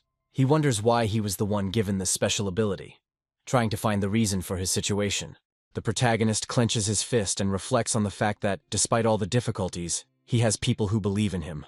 An Se-chan thanks the protagonist for surviving thanks to his advice. The characters discuss how, despite the limitations of the second level, the protagonist was able to do more than the others, probably due to some ability. An Se-chan apologizes to the protagonist for doubting him and ignoring him. He bows deeply. Lee responds to the apology by stopping An Se-chan, saying that there is no need to go that far. The other characters laugh and discuss their lack of foresight. Kim jokes that he should have just sat on Lee's neck like he did before. An Se-chan lowered his head doubtfully and said that perhaps now is not the best time to talk like this. However, he expresses hope that in the future, Lee will be able to lead their team to victory. Lee looks up in surprise, listening carefully to An Se-chan's words. After a moment's thought, a slight smile appears on his face and he agrees, confirming his readiness for this role. The team notices that out of all the doppelgangers, only one remains, and the group members are puzzled that they missed him. At this point, one of the participants wonders where the last opponent disappeared to. Lee takes a slow step forward, his footsteps echoing in the silence of the forest. He walks cautiously through the forest, sensing the presence of the last double, who is hiding among the bushes. Lee delivers a decisive blow with his sword, destroying the last enemy. Participants gathered in the center of the hall begin to count the gold earned for completing the task. The characters rejoice in receiving gold, and each of them voices their reward, demonstrating their joy. Kim is ostentatiously proud of his success, showing off his muscles and claiming to have received 2,000 gold pieces. The protagonist smiles, noting that thanks to his advice, everyone was able to receive their well-deserved rewards, while he himself receives a significantly larger sum of 12,500 gold. The protagonist presses a holographic panel, intending to purchase an upgrade. A notification appears about purchasing a level 3 sword skill, costing 5,000 gold. The girl looks at the screen in surprise, having received 1,200 gold from Lee. Confused, she asks Lee why he gave her the gold, to which he calmly replies that she deserved it. One of the team members, with optimism and enthusiasm, motivates the others to continue fighting for survival. Lee thanks the girl, admitting that their current situation is possible only thanks to her. Determined to become stronger, she is full of determination and confidence in her abilities. Hoyun also hands over 200 gold to his ally, warning him against becoming overly complacent. Remembering his motives, Hoyun reflects that the stronger he becomes, the more benefit it will bring him in the future. Kim shows extreme submissiveness and admiration towards Lee. ready to fulfill his every wish. The main character, preparing for battle, decides to test his updated skill. On the third floor, a task awaits the players, and they prepare to complete it. Participants realize that this will be the first time they will meet players from other regions. Their group is tasked with attacking and capturing the castle, taking control of the altar. The hero receives a temporary item, a return crystal, which can only be used at this level. He looks at the crystal, surprised to realize its meaning. The man expresses doubts about the need to kill other players, while the girl carefully examines the strange crystal in her hands. Lee continues to study the crystal, realizing its importance to the current mission. He calls out to Kim enthusiastically, keeping him motivated and encouraging him before the battle. The protagonist clarifies whether his ally is really ready to fulfill any of his wishes, armed with a new weapon. The ally reacts to this statement in stunned silence, not knowing how to respond. Kim climbs a high mountain, showing her determination. The hero continues to climb with effort, overcoming difficult slopes. He expresses confusion and irritation, wondering why the protagonist couldn't just explain it with words. As he continues to think, he realizes that even if he dies here, the crystal will return him to the starting point of the level. Approaching the huge gates of the castle, he confidently prepares for the next step. He decides to use force to break through, intending to destroy the gate. A shot on goal results in a reduction in its integrity, reflecting his powerful onslaught. Kim triumphantly breaks through the castle gates, which swing open before him. Suddenly, the castle gates are restored, causing him surprise. There are 2 guards standing on the castle wall, watching what is happening. In the center of the castle, there is an altar, around which about 10 people have gathered. The protagonist warns his ally not to kill anyone, so as not to reveal the intentions of using the return crystal. The ally reflects that, despite the hero's request, everyone here looks scared at the mere sight of him. In a fit of rage, he decides to teach his opponents a lesson by attacking with full force. However, a sudden blow hits him, causing him to recoil and stagger. His face contorts in pain as the magic bullet hits him, leaving him completely confused. The character, holding his wound, suffers from pain after being hit by a magic bullet. He looks at those standing on the altar in bewilderment, trying to understand what is happening. The focus is on a woman with a gun, who puzzles him. The protagonist is shocked when he realizes that someone is actually using a gun. The victim confirms that he was hit by a magic bullet, complaining of severe pain. Lee reflects that it is impossible to obtain the gun at this stage, which further increases his surprise. He realizes that even their most experienced ally, despite being a soldier, does not have a firearm with him. A scene from the past appears before Lee's eyes, where he was once offered the title of unrivaled killer. He suggests that the girl with the gun most likely chose the privileges of this title and became an unrivaled killer, which is why she has a gun. The girl calms the main character, telling him not to worry. She confidently promises to cover him, showing her readiness to fight. The other team members, one after another, enthusiastically express their willingness to support them. The man stretches forward with effort and pain, overcoming physical suffering. A girl with a cold expression sits on a man, emphasizing his subordinate position and her power over him in this mysterious environment. A group of people in dark clothes stand, depressed and tense. The protagonist remembers how he received the skill Impeccable Sense on the 2nd floor. He, using his ability of impeccable intuition, observes the guards standing on the walls of the fortress, preparing for further action.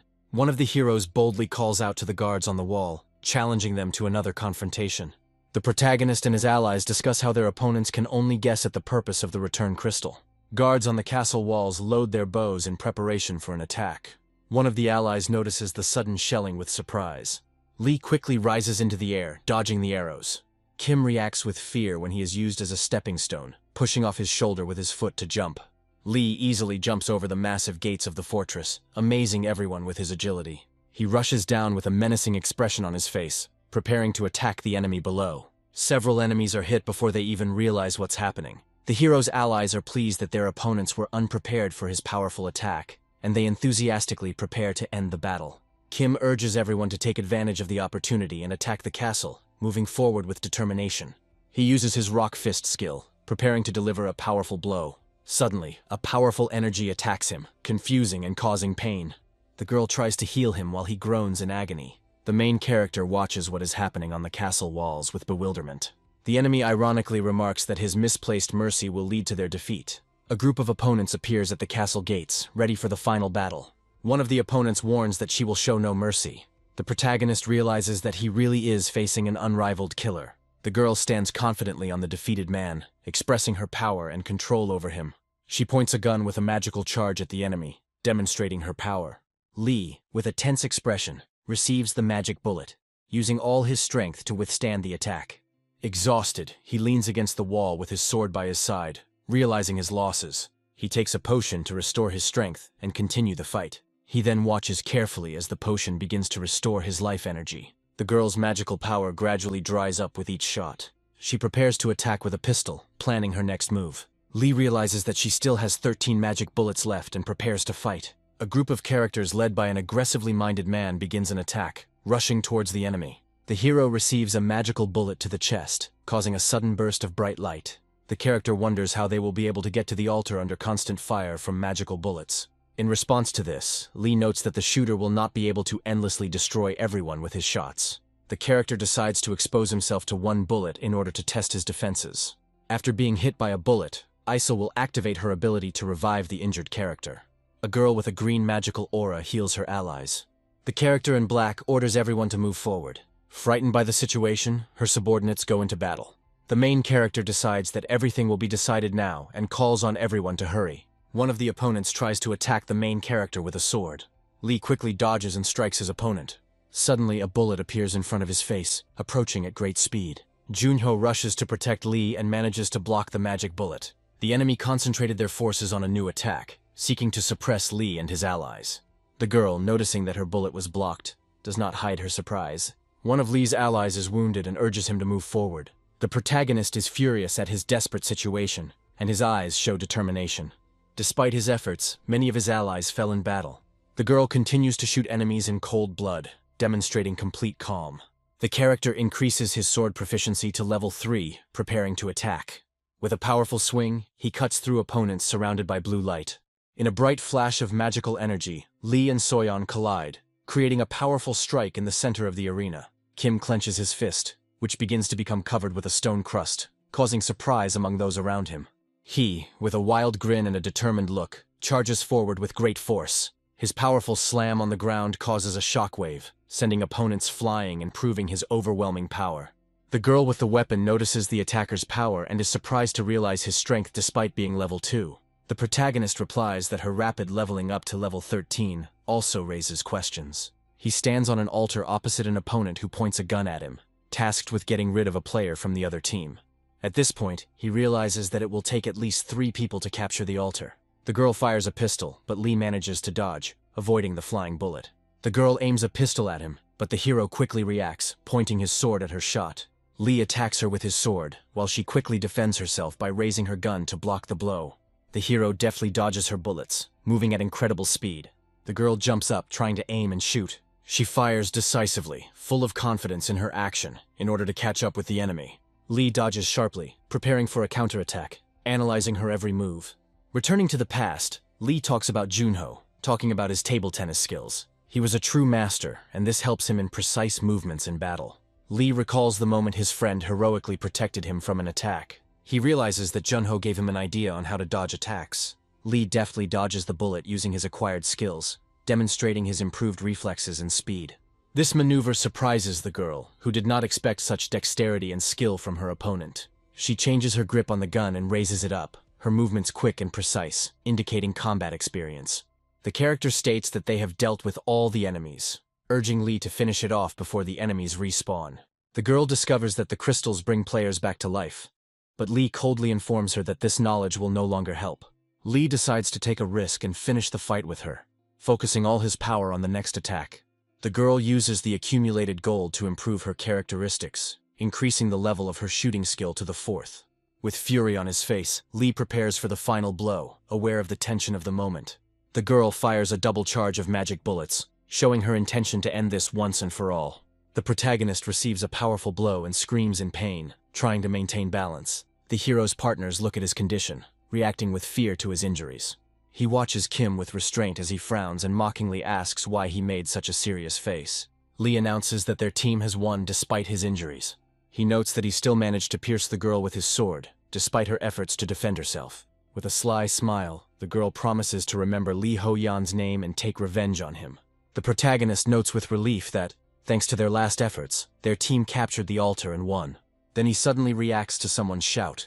When he is told to pay attention to what is happening, his gaze becomes wary. The squad they were fighting against appears from the mysterious portal, causing alarm among the hero's team. The evil monster from the portal growls and prepares to attack this squad. The characters watch in horror as disaster looms, ready to attack them. The girl realizes that they must help those in danger, and suggests this to her comrades. The monster, screaming with rage, prepares to attack.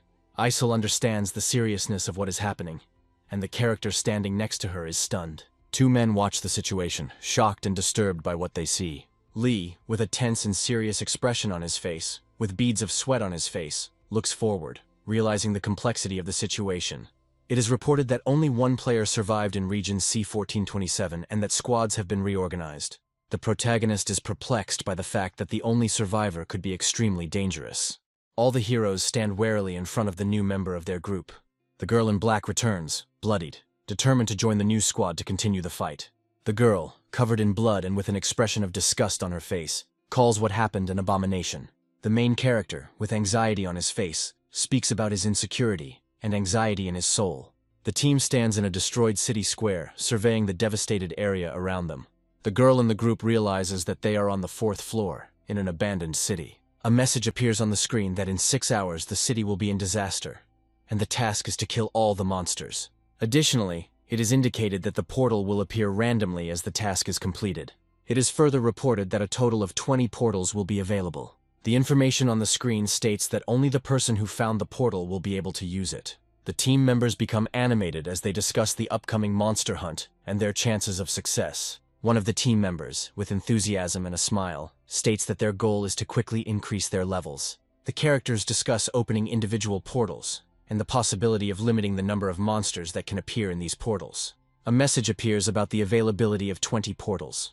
The hero thinks that this may be a trick of the tower, since there are more portals than participants. One of the participants says that it would be logical to head to the portal as soon as it opens. They decide to promise each other that as soon as the portal opens, they will immediately enter it.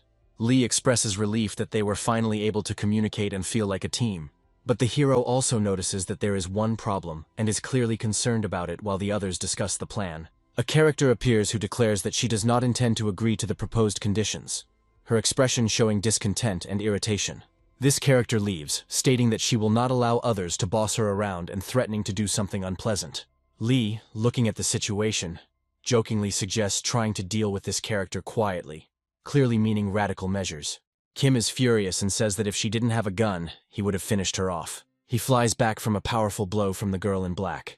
Sun So-yeon delivers a powerful punch, sending the opponent back and causing them to bleed. Several other characters watch the scene, their faces expressing shock and bewilderment. The girl stands over her defeated opponent and sarcastically asks if he is tired of living, showing her complete dominance in the fight. Hoen reminds the girl that she is now part of their squad, suggesting that she stop causing conflicts. The girl and the guy meet again. He asks with a cold expression on his face if she has anything to tell him. The main character reacts sharply to some unexpected action of the girl.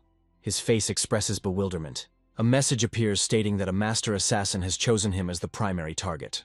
Lee realizes that the killer's attention is now focused on him, and he is about to become his target. Shock and fear are reflected on the face of the protagonist. He realizes that a serious test awaits him, and does not know what to do next. The protagonist and his team stand in tension, watching the girl in black walk forward with a cold expression on her face. A massive, green-skinned, red-haired monster enters the stage. The muscular character attacks the monster with a powerful blow from his hand. A portal opens in front of the monster and Kim angrily comments that he was just starting to enjoy the fight.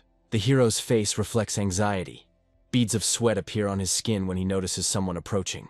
He peers around the corner cautiously, clearly preparing for his next move, and spots Lee. The protagonist looks at the situation with restraint, while Kim reacts loudly, expressing bewilderment.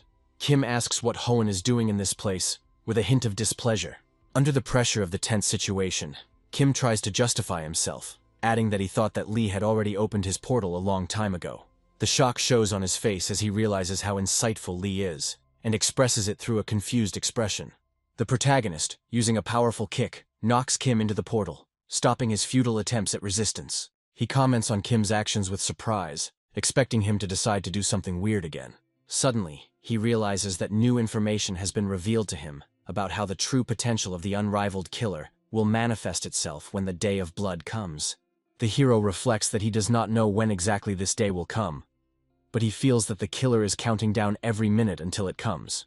A level 10 orc appears in front of him and furiously rushes at the protagonist, calling him a low-level creature. Lee deftly repels the attack, quickly attacking the orc and realizing that he urgently needs to become stronger. He looks at the fallen orc and notes that his portal is still not open, which leaves him confused. He realizes that he could destroy all the monsters, but he understands that the portals are not yet open for the rest of the participants. The hero reasons that he should be wary of Song So-yeon, who is engaged in the extermination of monsters, wondering what the best course of action is. Suddenly a green stench hits him, and he realizes with disgust that the situation is becoming difficult. The protagonist winces at the disgusting smell emanating from the monster that appeared next to him. He looks at the monster with determination, giving it a reserved greeting before the fight begins. The monster, frightened by the hero's presence, screams in surprise. The protagonist kneels down in front of the girl, who looks at him with bewilderment. He asks the girl for some help, which raises even more questions in her. In desperation, the protagonist screams, asking to be allowed to stay alive. The girl is stunned by the unexpected request, not understanding what is really happening. The protagonist rhetorically asks about the limits of his bad luck, covering his face with his hand in annoyance. The girl ironically notes that he apparently considers himself too unlucky, recalling his complaints. The main character, smiling, admits that there has never been a single victory in his life, and such tasks, dependent on luck, are a real nightmare for him. Lee explains with a sly smile that he deliberately avoids killing the orcs, as their death activates the portal. Sun So-yeon is tense, knowing that she must kill the protagonist on a certain day, and this only makes her nervousness worse. If the protagonist dies without activating the portal, the consequences for Sun So-yeon could be extremely unfavorable. The protagonist, seeing that the other participants have no problems with the portals, confidently thinks about his plan. He is outraged by the remaining 5 portals, complaining that games that depend on luck have always been a nightmare for him. The girl, with an angry expression, orders him to be silent and to focus on destroying his opponents, emphasizing her irritation. Every time he kills an orc, the protagonist feels a strange and contradictory pleasure from this process. Sun So-yeon also experiences similar emotions, thinking about how her own desire to kill the protagonist is intertwined with his successes. The protagonist points out that his portal has not yet opened, while the girl shows displeasure and wariness. He looks at her suspiciously and asks how many portals she has already managed to open, leading her to frankness. The heroine admits that she opened 5 portals, lowering her gaze with restraint, creating a tense atmosphere. 5 activated portals glow blue next to the heroine, symbolizing her progress. The protagonist stands in front of 1 active portal, emphasizing that he has only opened 1, showing the contrast in their successes. He wonders if they might be alone on this floor. A message comes in that there are only 10 minutes left, which causes concern, and the heroine stands nearby, watching him. He decides to go look for the portal on his own, and tells the heroine that she can leave. The heroine abruptly tells him to stop, which unexpectedly attracts his attention, and he turns around in surprise. He asks if she needs anything from him, reminding her that they have very little time left, pointing out the importance of every moment. She hesitates, barely holding back her words, preparing to say something significant, but her confusion is felt. Lee feels a sense of foreboding, deciding it's time to flee as the situation becomes increasingly threatening. He grips his weapon, preparing to attack. Sun So-yeon holds Lee's hand and says with an embarrassed expression that she forgot where all her portals are. The protagonist exclaims with surprise and irritation, wondering about the situation. He realizes that his ally suffers from topographical cretinism, which complicates their task. Walking quickly forward, Kim moves decisively towards the goal, not paying attention to obstacles. With a wide and sincere expression of joy, the character shouts "bro" while trying to hug the protagonist. The protagonist, without hesitation, delivers a powerful blow to the face of his joyful ally, knocking him down. Flying back, Kim hits the ground with a loud noise, showing how powerful the impact was. Lee breathes a sigh of relief and asks not to scare him like that. The girl comments that his ally looks a lot like an orc, to which Lee replies that there was no need to voice it. The characters are happy to see So-yeon, who has finally returned and joined them. One of the characters extends his hand to So-yeon, expressing hope that they can work well together despite her past role as an enemy. As she leaves, So-yeon dismissively replies that she finds it all nauseating, leaving her interlocutor confused. Kim is annoyed that So-yeon didn't die on the 4th floor. The protagonist assumes that the system will not allow So-yeon to be killed just like that, and decides to act in such a way that she remains in his debt. The 3 characters look at the rabbit with surprise and alarm, who mockingly asks if they have gotten used to their new life. Kumkum appears in the form of a white rabbit, joyfully greeting everyone as their dear friend. Suddenly, Kumkum's head explodes, causing shock to those around him. Soyeon points the gun at the spot where Kumkum was standing and asks him in irritation what he was doing there. All the characters look at Soyeon in confusion as she just cut off Kumkum's head, and the protagonist is shocked by her actions. The girl's face reflects confusion as the creature suddenly approaches her, causing alarm. The rabbit kicks the girl with incredible force, sending her flying, her body thrown back by the momentum. Blood appears on her lips after the blow, and she appears to scream in pain.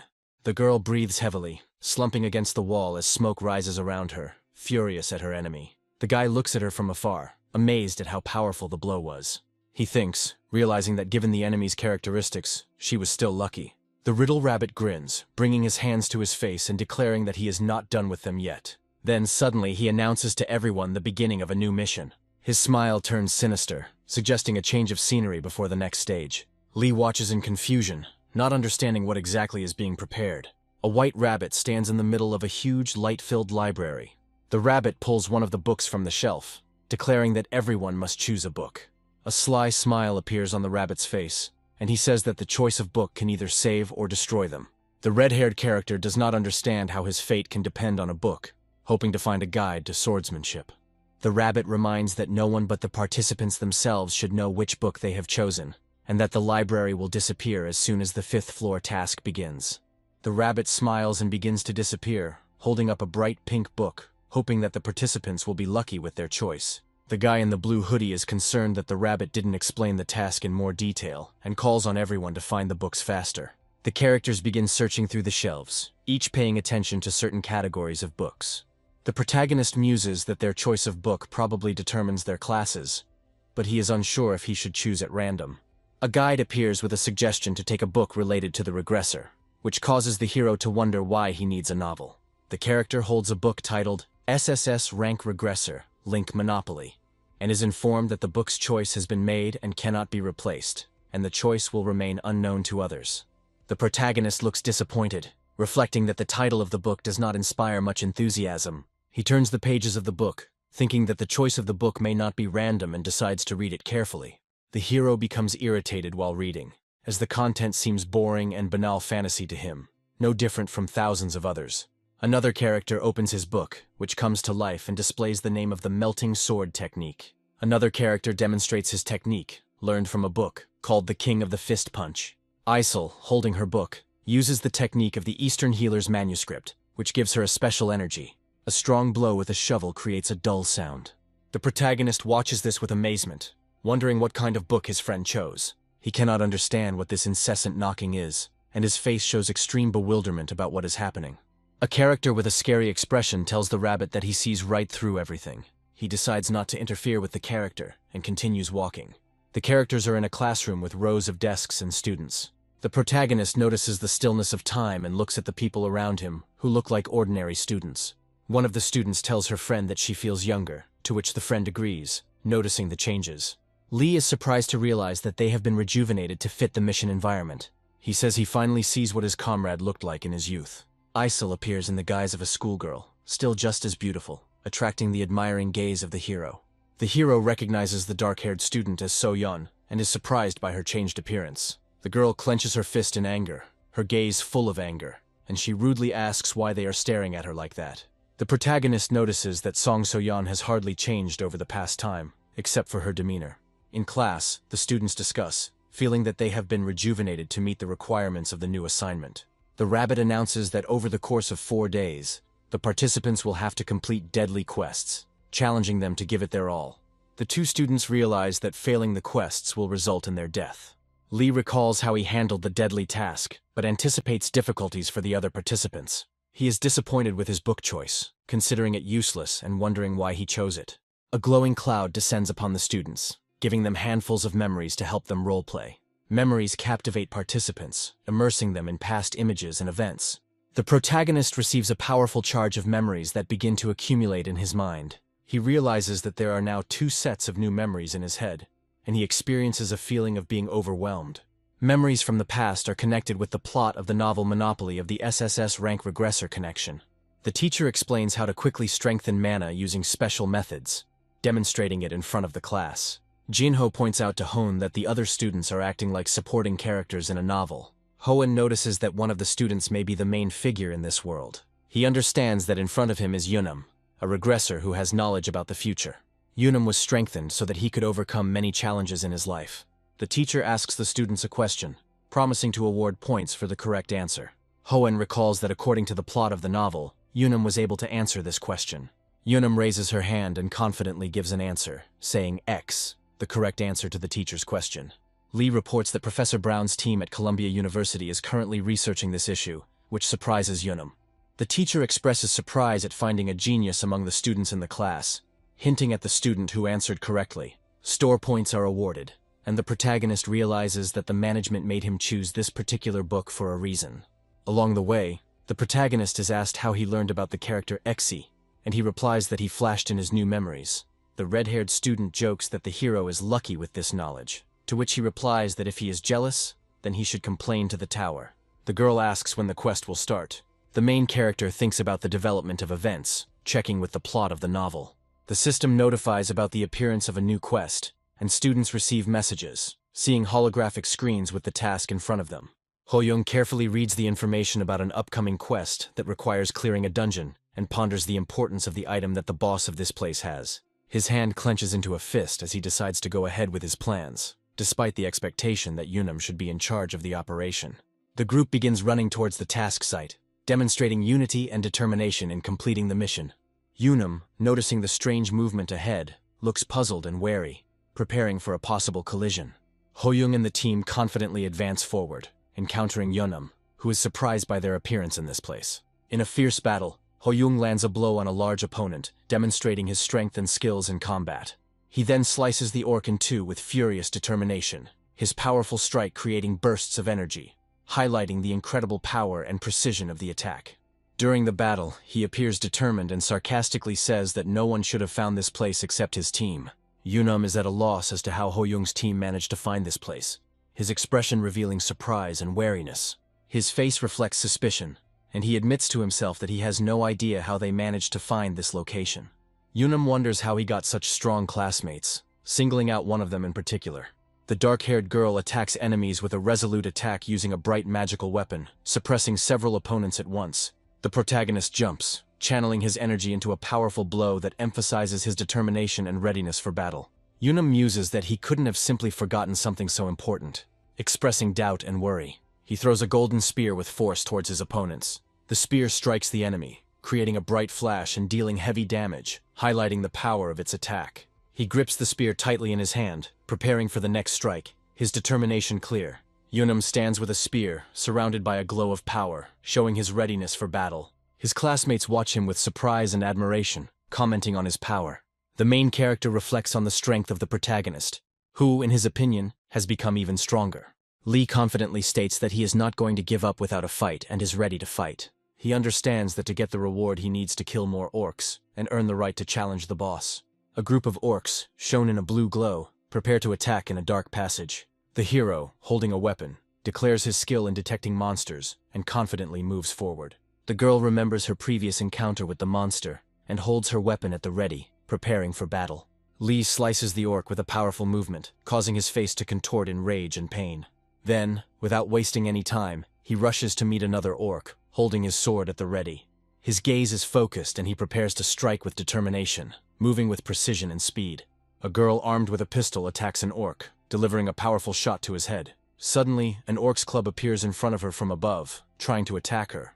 The orc tries to hit the girl with his club, but she deftly jumps up and dodges the attack, avoiding the collision. She aims with concentration and fires at her enemy, holding her weapon with determination and readiness to fight to the end.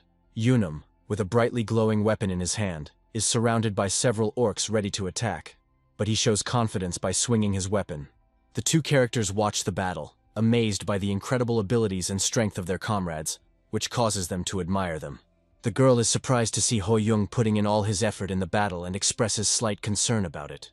Ho-young, in a fit of rage, attacks the orcs, shouting about his motivation to not allow the team to be sent on a deadly mission. A group of characters, with visible excitement, turn to the main character, expressing support, clenching their fists in a gesture of solidarity. The boy wipes away his tears and respectfully tells Ho-young that he is inspired by his bravery and nobility, expressing his gratitude. The hero enthusiastically raises his weapon up, loudly calling everyone to victory. which inspires the entire team to a decisive battle. The entire team stands in front of a huge gate that opens after all the orcs have been destroyed, revealing a passage to the boss. The protagonist looks in surprise at Yunam, who stands next to him with a spear in his hand, illuminated by a ray of light, which emphasizes his confidence and strength. He is exhausted and disappointed, admitting that he gave it his all but it wasn't enough, standing next to the girl who quietly watches. The protagonist and Yunam are faced with an unknown challenge, lost in thoughts about what to do next and whether they will have to give up. He offers to give Yunam the right to fight the boss, which causes confusion in Yunam, who does not understand what he means. Lee asks the question with a mysterious determination, sparking Yunam's interest and prompting him to find out more. Yunam's face is distorted with surprise and tension when the protagonist asks a provocative question about how to get rid of the shackles of regressions. The protagonist, with a confident smile, declares that he will not give up so easily, demonstrating his resilience in the face of adversity. The huge doors begin to slowly open, creating a bright light passage through which the hero enters a dark room, preparing for the final battle. Lee stands in front of Yunam, who points a gun at him and wants to know who he is. The protagonist calls for the sword to be removed, to which Yunam says to answer his question. The hero angrily asks his interlocutor how he knows that he is a regressor. The interlocutor, looking at the hero with determination, asks him a question, hinting at some important vision of winter that he must see in the future. The hero is stunned and shocked by what he heard, his facial expression reflecting confusion. In the flashback, the hero and another man are standing at a window, discussing a time when they had to relive a certain period of their lives over and over again. Raindrops flow down the window, and the hero reflects on his desire to see a certain future, despite the constant repetitions. The hero looks at his reflection with a tired expression, admitting how tired he is of this endless repetition. Lee tentatively offers to hand over the right to fight the boss in exchange for a way to break the shackles of regression. He mentions with a cold, determined look that his goal is to break the cycle of regressions, which he has been striving to achieve for millions of years. The protagonist realizes that he has no choice but to agree to the terms, and his face expresses determination and resignation. He threateningly warns his interlocutor that if he tries to deceive him, the consequences will be serious, and leaves, holding his weapon at the ready. The main character, standing in the light, admits that he managed to get here after all. Suddenly, a huge orc appears with a terrifying expression and red effects in the background. The guy nervously notes that the orc's appearance is not at all friendly. Calming himself, the hero reflects that he knows how to defeat the orc, although he cannot determine his level. The orc lets out a loud roar that echoes around, giving it a terrifying appearance.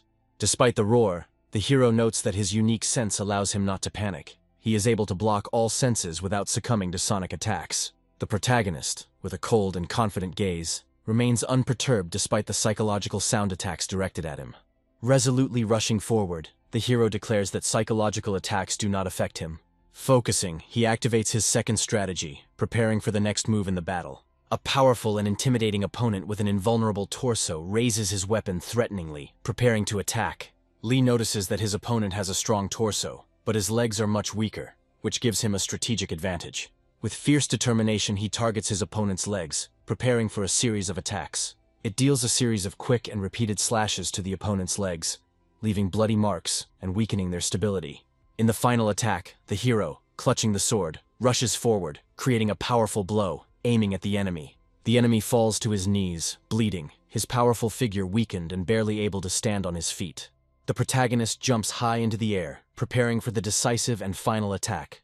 With incredible strength, he makes a final strike with his sword, cutting through the enemy, ending the fight. The characters play a game of rock, paper, scissors. Kim exclaims about his latest loss, while Lee calmly enjoys the situation, commenting that this is not the first time he has won. He then exclaims in annoyance, wondering if his opponent is cheating in the game, expressing his disbelief. Lee calmly demands that he be given the gold he won. A close-up of the hero's hand with a ring on his finger is accompanied by information that there are only 2 mythical artifacts in this novel. An image of the spear Gungnir, noted as an unmissable weapon with incredible power. The protagonist holds the mythical ring of Nike, mentally acknowledging its significance, even if it does not have the same power as Gungnir. Yunam will have to cope without the ring, but Lee is ready to share with him all the necessary information to help him in the upcoming trials. A girl with a stern expression on her face abruptly places a cup on the table in front of the main character, attracting his attention. She persistently offers to play with her, expressing serious intentions. Her eyes radiate determination, emphasizing that the game is not only about luck, but also about skill. The protagonist, keeping his gaze on her, asks defiantly how much she is willing to bet. Sun So-yeon answers with a serious expression, 3,000 gold, showing how high the stake is. Lee, with determination on his face, suggests raising it to 5, adding tension to the conversation. A large group of students in uniform stand in front of the building, creating an atmosphere of preparation for an important event. The protagonist notes that an important moment has arrived, which occurs in many novels. Lee prepares to strike the large crystal with his sword, reflecting the level of his magical abilities. The teacher explains the procedure, saying that hitting the crystal will reflect everyone's magical power, based on which teams will be formed for research. The character comments in surprise that this is cool, and that he is looking forward to seeing how strong the rest of the cadets are. Cadet number 1 prepares for the strength measurement, holding his sword in his hand with a serious expression. After hitting the crystal, the number 43 is displayed on the screen, causing a lively reaction among the audience, emphasizing the cadet's strength. The protagonist, assessing the reaction of those around him, concludes that the result was high, assuming the strength of the cadet according to his memories. The guy hears the administrator's command that the next participant should go out for the test, and he understands that it is his turn. He attacks the huge crystal with a scream, showing impressive strength, and the crystal displays a result of 69. The other participants, surprised, admire his strength, discussing the result, and the guy smiles proudly. His joy is interrupted by a push from a muscular opponent, who confidently declares that he has no equal in such tests. With a loud cry, the muscular contestant delivers a powerful blow to the crystal, and the result 75 is displayed on the screen. The crowd explodes in surprise as the contestant scores 75 with his bare hands, causing everyone to cheer. The bullet flies past the character, barely missing him, which emphasizes his agility and luck in avoiding danger. The girl walks out to the test with a confident look, holding a gun, and attracts the attention of the crowd. She shoots the crystal, which displays the result 98, causing shock to the onlookers. The audience is shocked by her result, and does not understand how she achieved such success using an ordinary gun. Lee watches the scene with a slight smirk, feeling proud of the Academy's cadets. Yoonam shows a result of 115, demonstrating his strength and success in the test. Over lunch, Kim notes with annoyance that Lee has not been properly rewarded for his efforts. Lee strikes the crystal, causing it to flash at 64, while contemplating his result. A sign with the inscription, "Start of the second quest," appears in front of the surprised hero holding a cutlery. Close-ups of the surprised faces of various characters as they realize that a new stage of the mission has begun. 2 characters discuss a strong cadet they recently saw in the dungeon, speculating that he may have been trapped. The guy notices that the nearest garden is only an hour away, and they discuss possible steps for salvation. Yoonam actively fights several bullies in the academy hallway after her regression. A man in the shadows sits in a chair, surrounded by red light, and is introduced as the son of the leader of one of the most influential guilds. Park Yeon-seok orders his subordinates to brutally beat Yoon-nam in a dark room. The silhouette of a man in a doorway, illuminated by bright light, symbolizes the hero's unexpected rescue. A group of characters runs forward, showing their desire and readiness for decisive action. The main character squeezes his hand with a ring that has mystical powers, symbolizing protection and confidence. The characters flee, and Isol wonders about the dangers that might await them. Silhouettes of 3 opponents appear in the dark atmosphere, emphasizing the tension and impending danger. Under the full moon, the heroes run to the battlefield, realizing the need to save Yoonam at any cost. One of the characters scolds the hero lying on the ground, demonstrating contempt and superiority. He bends over the hero and threatens him, expressing a complete lack of fear. The powerful shot hits the target directly, emphasizing the accuracy and power of the attack. The girl with the gun in front of the other characters confidently points the weapon at the enemy, showing her determination to engage in battle. The main character looks at what is happening in surprise, questioning his comrade's actions. Kim charges forward with determination, preparing for battle despite the potential danger. Lee irritably notes that the situation is becoming more and more difficult and requires more and more effort. The character with gray hair and glasses creates a powerful energy shield, reflecting the attack, his face expressing control over the situation. A sarcastic character with blue hair laughs at the cadets, calling them insolent brats. The protagonist realizes that the shot was made intentionally, and that the moment was perfect. They encounter 3 opponents with different abilities, realizing that conventional methods will not work against them. The protagonist looks down with his head down, a ring is visible on his finger. Yoonam takes advantage of the opportunity to attack with his weapon, aiming at the enemy. The cadets rush together to attack a whole group of opponents, demonstrating coherence in battle. 2 characters stand back to back, each alert and ready for battle. with weapons in their hands and determined expressions on their faces. The protagonist expresses confusion as to how they always seem to be in the right place at the right time, but admits that now is not the time for questions. Lee smiles and suggests they thank him later before focusing on getting out of the situation. Kim lunges forward with a powerful blow, threatening his opponent. The energy blast pushes Kim back, creating a bright explosion of light and sound around him. The group of heroes watches what is happening with tension, surprise on their faces. The antagonist is furious, his face distorted with anger, shouting curses, losing control of himself. He mocks the heroes, laughing at their academic naivety and ignorance of the cruelty of the real world outside the walls of the academy. The antagonist, in a fighting pose, rushes to attack the heroes, with an expression of rage on his face. In the battle, two heroes face off against antagonists, each of whom demonstrates their skill in combat, demonstrating the intensity of the fight. The protagonist asks Soyeon to support the team from the rear, while the others are busy with close combat. Soyeon fires her pistol, covering the team. Lee instructs the team to retreat if they are injured, while Isol heals them so they can re-engage in battle. Yoonam feels his body fill with energy, surrounded by a green light, expressing surprise at how quickly he healed. He reflects with surprise that he did not know about such abilities of his comrade, looking at him with admiration. The protagonist, realizing the strength of his enemies, grips his sword and resolutely prepares for battle. The character understands that the time has come to use the acquired skills. He encourages everyone to use the skills they learned from their books to defeat their opponents. Kim performs a powerful punch called the King of Fist First Punch. One of the opponents reacts with surprise to the mention of books and quests, apparently not understanding what it means. The enemy attacks with fury, and his comrades nearby are also preparing to attack. Fire and explosions fill the space, showing the intensity of the battle. The protagonist's group gathers in a circle, preparing to fight off all enemies. The protagonist stands with a sword, preparing for the decisive moment of the battle. Memories of previous trials and experiences give strength before the final battle. The three opponents stand together, surrounded by a red haze, demonstrating unity and confidence in their abilities. The enemies form a triangle, supporting each other, making it difficult to attack one of them. But the characters are looking for a way to test their strategy. It's as if Lee is fighting face-to-face with an impenetrable iron wall.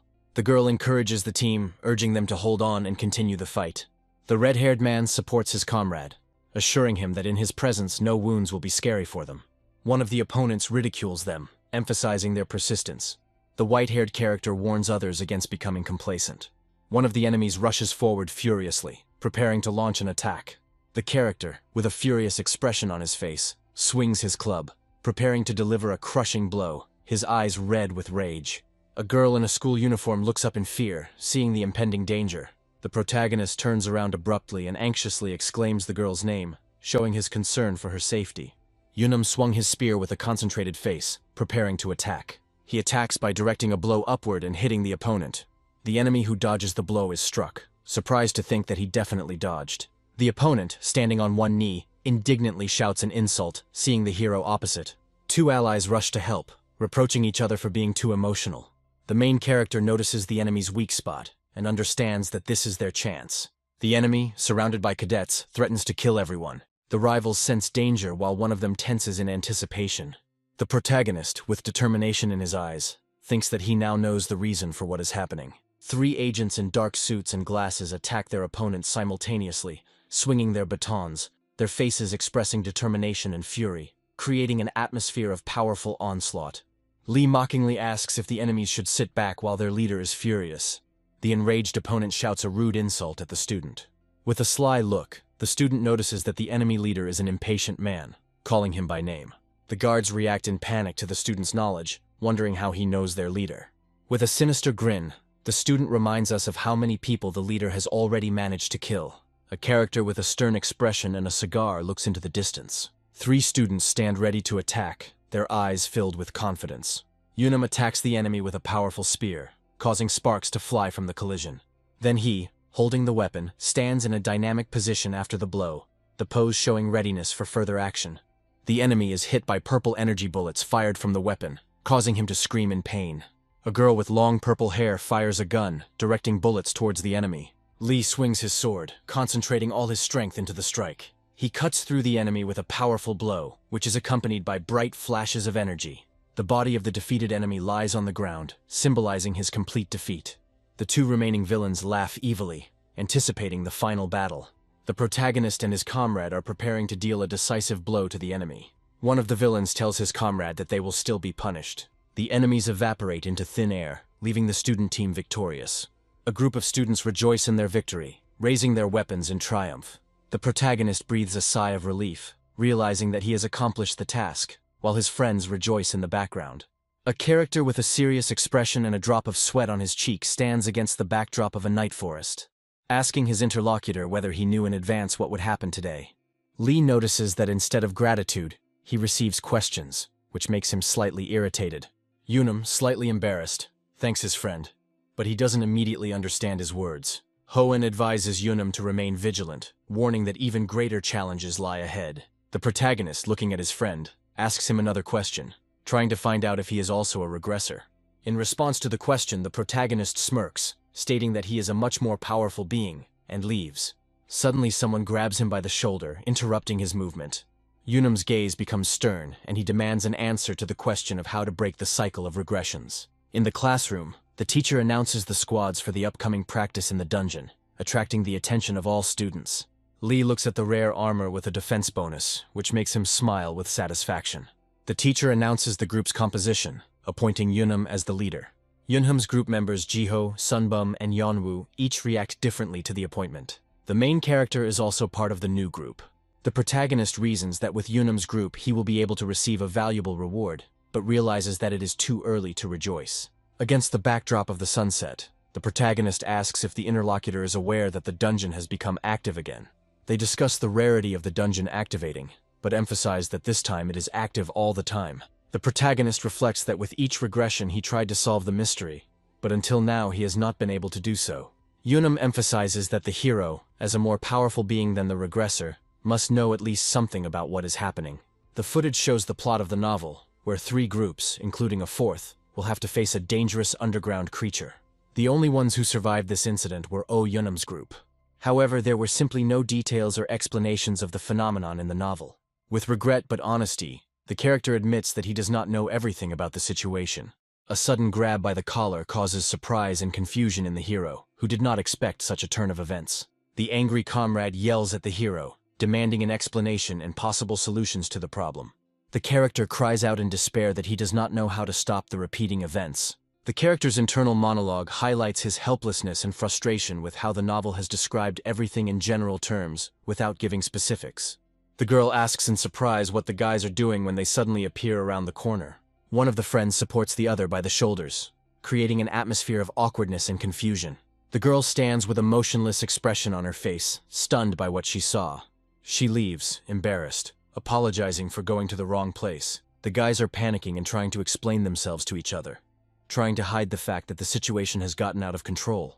A group of students stand in front of the entrance to the portal. The teacher directs them forward, calling them to action. Students enter the dungeon, feeling nervous before the academic assignment. Yunam suggests splitting up to explore the dungeon faster, adding instructions to use walkie-talkies in case of danger. 3 groups will encounter the underground frenzy, namely the 4th, 9th, and 12th. He emphasizes that they are in the 4th group, and in the 9th are Isol and Soyeon. The main character also says that Kim is in the 12th group. Lee, deep in thought, wonders about the safety of the 9th group, knowing that Isol has healing magic, and an unrivaled killer who has received the blessing of the tower cannot be taken so easily. The group is attacked by ferocious wolves with glowing red eyes, causing panic in the main character, who looks at them in horror. The protagonist, gathering all his determination, deftly intercepts the weapon, preparing for the inevitable clash. But his ally is afraid of encountering sinister monsters. The young team member, clearly frightened, anxiously apologizes to the protagonist, realizing his vulnerability. The protagonist, with an expression of regret, asks his comrade if he could forget the past incident in which everyone voted for Lee and sent him on a deadly mission. The young team member admits that he lacked the courage to ask for help, bitterly realizing his indecisiveness. Hoenn warmly consoles his comrade, noting his kind-heartedness and desire to help. He looks sternly at his younger friend, saying that there is no need to apologize, and if something like this happens again, he will need to do the same. Lee explains that in this apocalyptic tower, where death lurks at every turn, being too kind can be a fatal mistake. Emphasizing the danger, he says that the only way to survive here is to put yourself first. Then he places his hand encouragingly on his comrade's head, urging him not to torture himself with worries. A guy with bright sparkles in his eyes and a joyful smile walks behind his friend, who thoughtfully covers his mouth with his hand. The younger friend cheerfully notes that the protagonist must have been someone incredibly cool before the apocalypse, which leaves him confused. Flashbacks show that the protagonist grew up in an orphanage and often faced discrimination and prejudice. Later, as he grew up, he became an ordinary office worker who barely had enough money for his daily needs. After the tower appeared, he gained unique abilities through a series of random events. However, he understands that if it were not for luck, he would have died long ago on one of the floors of the tower. The hero looks at his friend with concern, asking what he is thinking about, and receives an evasive answer. The words about thinking about yourself first make his friend remember how the hero risked his life for others. He, full of determination, admits that he wants to become the same kind of person who can help others. The couple moves along a long corridor surrounded by glowing arches, reflecting on their purpose and following their destiny. While trying to open it, he feels a strange energy coming from the wall, and his friend confirms that he feels something unusual. The protagonist, relying on his intuition, realizes that only a researcher can uncover the secret of this energy. He warns his friend, telling him to move away from the wall, realizing the possible danger. Lee gathers his strength in preparation for a powerful attack, his resolve strengthening as he draws his weapon. The swing of the sword is filled with bright light, and his mastery of the weapon is demonstrated in a spectacular strike. A powerful burst of energy explodes around them as the heroes collide with an invisible force, their bodies surrounded by a blinding light. They enter a labyrinth illuminated by a mysterious light that surrounds them on all sides. There was not a single line written about the labyrinth in the novel. The hero realizes that this place was not created by the author, and together they continue their journey through the strange labyrinth. The young character calls out to his companion in fear, and suddenly an evil creature appears in front of them, surprised by the presence of people. The protagonist, noticing a sudden creature, sees its status and characteristics, realizing that it is dangerous. An evil dwarf appears before them, who furiously condemns them, calling them bugs. The dwarf leads a group of high-level creatures ready for battle. One of the creatures asks the leader to stop, noticing that the two heroes do not look like normal characters. They look around and notice that these creatures clearly suspect them of something, especially singling out the tall hero. The protagonist realizes that the creature is aware of the events of the novel, and even knows the final spoiler, which makes him wary. He looks ahead with surprise and anxiety, his eyes wide open, and an anxious heartbeat sounds around him. One of the gnomes, looking at the hero, asks who he is, expressing bewilderment and distrust. The protagonist calmly replies that he is a reader who learned about this world from a book, to which the gnome reacts with cautious interest, looking closely at his hands. The dwarf agrees with the hero's explanation, suggesting that he ended up here after waking up. The hero confirms this by nodding. Two gnomes discuss with suspicion and interest whether to trust the hero, their looks full of doubt. One of the gnomes, folding his arms, sternly asks the hero who he is and what he is doing in their world, showing wariness. The leader of the dwarves explains the purpose of their group, to plug plot holes in these types of novels. The protagonist, having understood the dwarves' goal, ponders how this knowledge will help him, while the dwarf leader suddenly realizes that his hammer has disappeared. He remarks with slight irony that he understands the difficulties the gnomes face, mentioning the numerous holes, comparing them to holes in cheese. One of the gnomes was touched, accepting the recognition of their hard work. Another gnome exclaims that their world is not a romance, but real darkness. The gnome grins and says that he originally wanted to bury him alive, but decides to erase his memory and let him go. The main character, shocked, asks if it is possible not to smile when saying such things. He concludes that the dwarves have no idea how to deal with yet another plot hole, and intends to point it out to them. The dwarves are amazed, asking in surprise how he knows all this. Lee looks away with a slight smile as the image of Unum appears behind him, symbolizing his memory of the novel where Unum found a way out of even the most hopeless situations. Both heroes emerge from a portal in the depths of the cave. One of the heroes notices with relief that they have made it outside. The red-haired character is amazed and assumes that they ate the protagonist's soul. The gnome, tapping the purple stone, says that he is ready to listen to Lee's plan. Lee suggests combining all three dungeons, which should go berserk. The dwarves discuss his proposal to merge the three dungeons into one, realizing that this would result in one dungeon going berserk, not three different dungeons. The elder mentions that increasing the size of the dungeon may result in an increase in the reward for clearing it. The gnome notes that even they cannot interfere in such matters. The dwarves are worried that the situation may develop differently if Unum receives a more generous reward. The protagonist wonders what will happen if he is the one who receives this award. He is surprised to hear that they are going to erase his memory, to which he reacts with confusion. The The dwarf prepares to use his powers, thinking that if the minor hero gets the reward, it will only cause more problems. The main character screams in panic, not agreeing with what is happening. The character starts to slap his comrade on the cheeks with a scream, trying to bring him to his senses, worried about his condition. Pulling out the hammer, he becomes angry and outraged by the actions of the dwarves, trying to understand what they did to his friend. Lee, with a battered face and a pained expression, says he is fine. His ally smiles, expressing joy that his comrade has regained consciousness.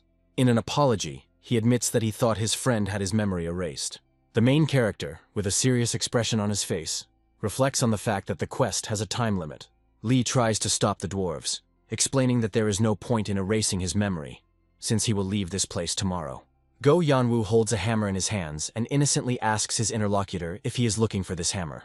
He says that he took the hammer while his friend was being carried to the exit, demonstrating resourcefulness and a little cunning. Lee looks at the hammer with surprise, calling it a unique item, and discusses its properties with admiration, maintaining a conversation with his friend. With a slight grin, Lee admits that his companion is not such a weak coward as he previously thought. Information about a secret mission appears, which states that the protagonist must make the novel as believable as possible without attracting attention. The reward for the mission remains unknown. The scene shows the tension as the two characters find themselves on guard, realizing that something serious is about to happen. The ally, worried, calls out to Hoenn, wondering what's going on, and notices that the dungeons have merged into one. The protagonist heads to the northeast to find Oyunum, advising him to use the search skill to avoid dangerous monsters and complete the task quickly. Lee reflects on how his companion is stronger than he appears, and confidently believes that he is safe with Yunum around. A huge, menacing monster with poisonous purple claws appears, creating an ominous atmosphere. The character screams in shock, asking why the monster started spitting poison. One of the heroes suggests that the reason for the monster's aggression is the dungeon's fury. The character thanks his companion, admitting that without his help, they would have been dead long ago. The girl with green glowing palms tenses up and warns her ally about an attack from behind. He turns his head to the side, noticing the scorpion's tail trying to pierce him. This character closes his eyes in an attempt to dodge the attack.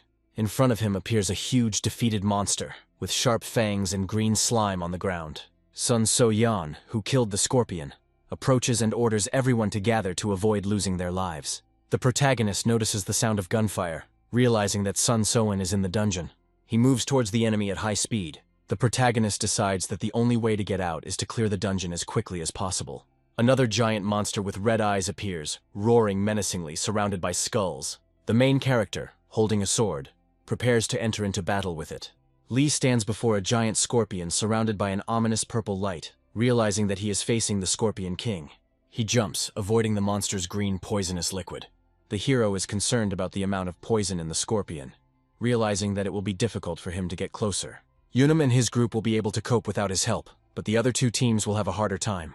With a serious expression, he moves forward, promising himself that no one will die on his shift. The character turns around sharply, seeing the threat, preparing for the imminent attack. His face is distorted by a scream as he is thrown against the wall by a powerful blow from his opponent. Despite his injury, he looks forward resolutely, realizing that he needs to get as close to the enemy as possible to strike. Lee flies towards his opponent, preparing to strike, creating a tense moment. A huge scorpion spews venom, preparing for its next attack. The protagonist activates a protective barrier, desperately shouting that it is an impenetrable shield. He confidently rushes forward to fight the huge monster approaching him at an alarming speed. His sword emits a powerful stream of energy, reaching the 3rd level of sword mastery. He passes through the portal and steps into a new territory full of dangers. He then wonders if Kim really managed to sneak into his heart and make him uneasy. The protagonist looks around and notices a deserted landscape, wondering why there is nothing here. Something menacing erupts from the ground, and he, with his sword at the ready, prepares to repel the unexpected attack. He lunges forward, meeting a spinning creature aimed straight at him. A strange creature rushes into the hero's face, causing him irritation. In a rage, he strikes with a powerful blow, cutting the mole and expressing his disgust at its vile appearance. A huge monster with red eyes and a sharp horn attacks rapidly, making frightening sounds. The moles attack Lee, cutting him with their sharp claws. The protagonist braces himself, realizing that without decisive action the situation could turn into a disaster. He grips his sword tightly. Against the backdrop of the sunset, the silhouette of the standing hero inspires hope. He mentally hopes that his comrade is alive. One of the characters is shown lying on the ground, wounded, and clearly having lost a lot of strength. An enraged Kim shouts with his fists, expressing his contempt for his enemies and his readiness to continue the fight. He strikes with furious energy, provoking his opponents to attack. His power knows no bounds. The hero attacks enemies with impressive speed. His movements are like lightning. Surrounding monsters are defeated one after another. He realizes that his strength is running out, but he is determined to fight to the end.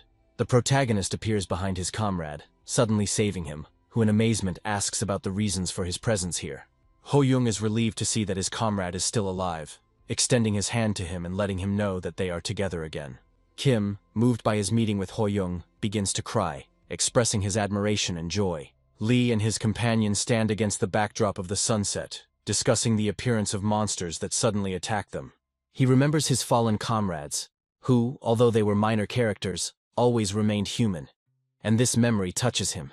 Kim asks Ho-young about their next steps, suggesting that they leave this dangerous place. The men hear and sense the approach of a powerful threat. Their attention is focused on the destructive blows shaking the earth. The giant monster rushes at its opponents, roaring with power that fills everything around with fear and horror. Lee, sword in hand, decides to kill the last mole, determined to end this. The academy's director addresses the assembled students, expressing his condolences and willingness to provide assistance to the families of the victims.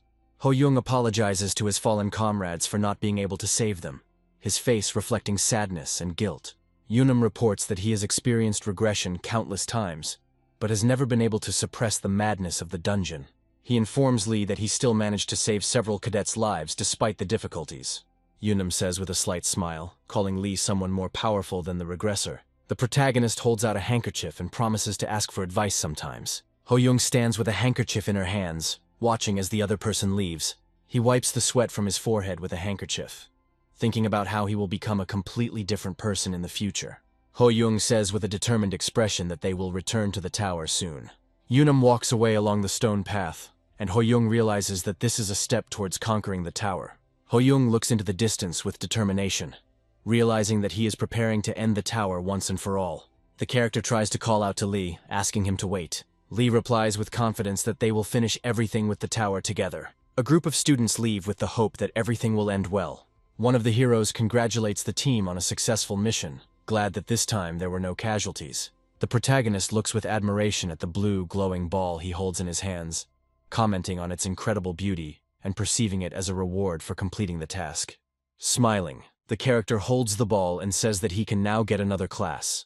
The protagonist reflects on how he suddenly found himself working 2 jobs, recalling various scenes from his daily routine, including working in an office and delivering on a scooter. He clutches the ball, which glows brightly with blue energy around his hand, and gains a new taming ability. With a solemn expression on his face, the character activates the orb, declaring that the moment for action has now arrived.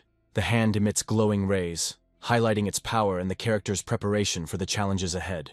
The character looks at his tablet in confusion when he doesn't find the class he was expecting.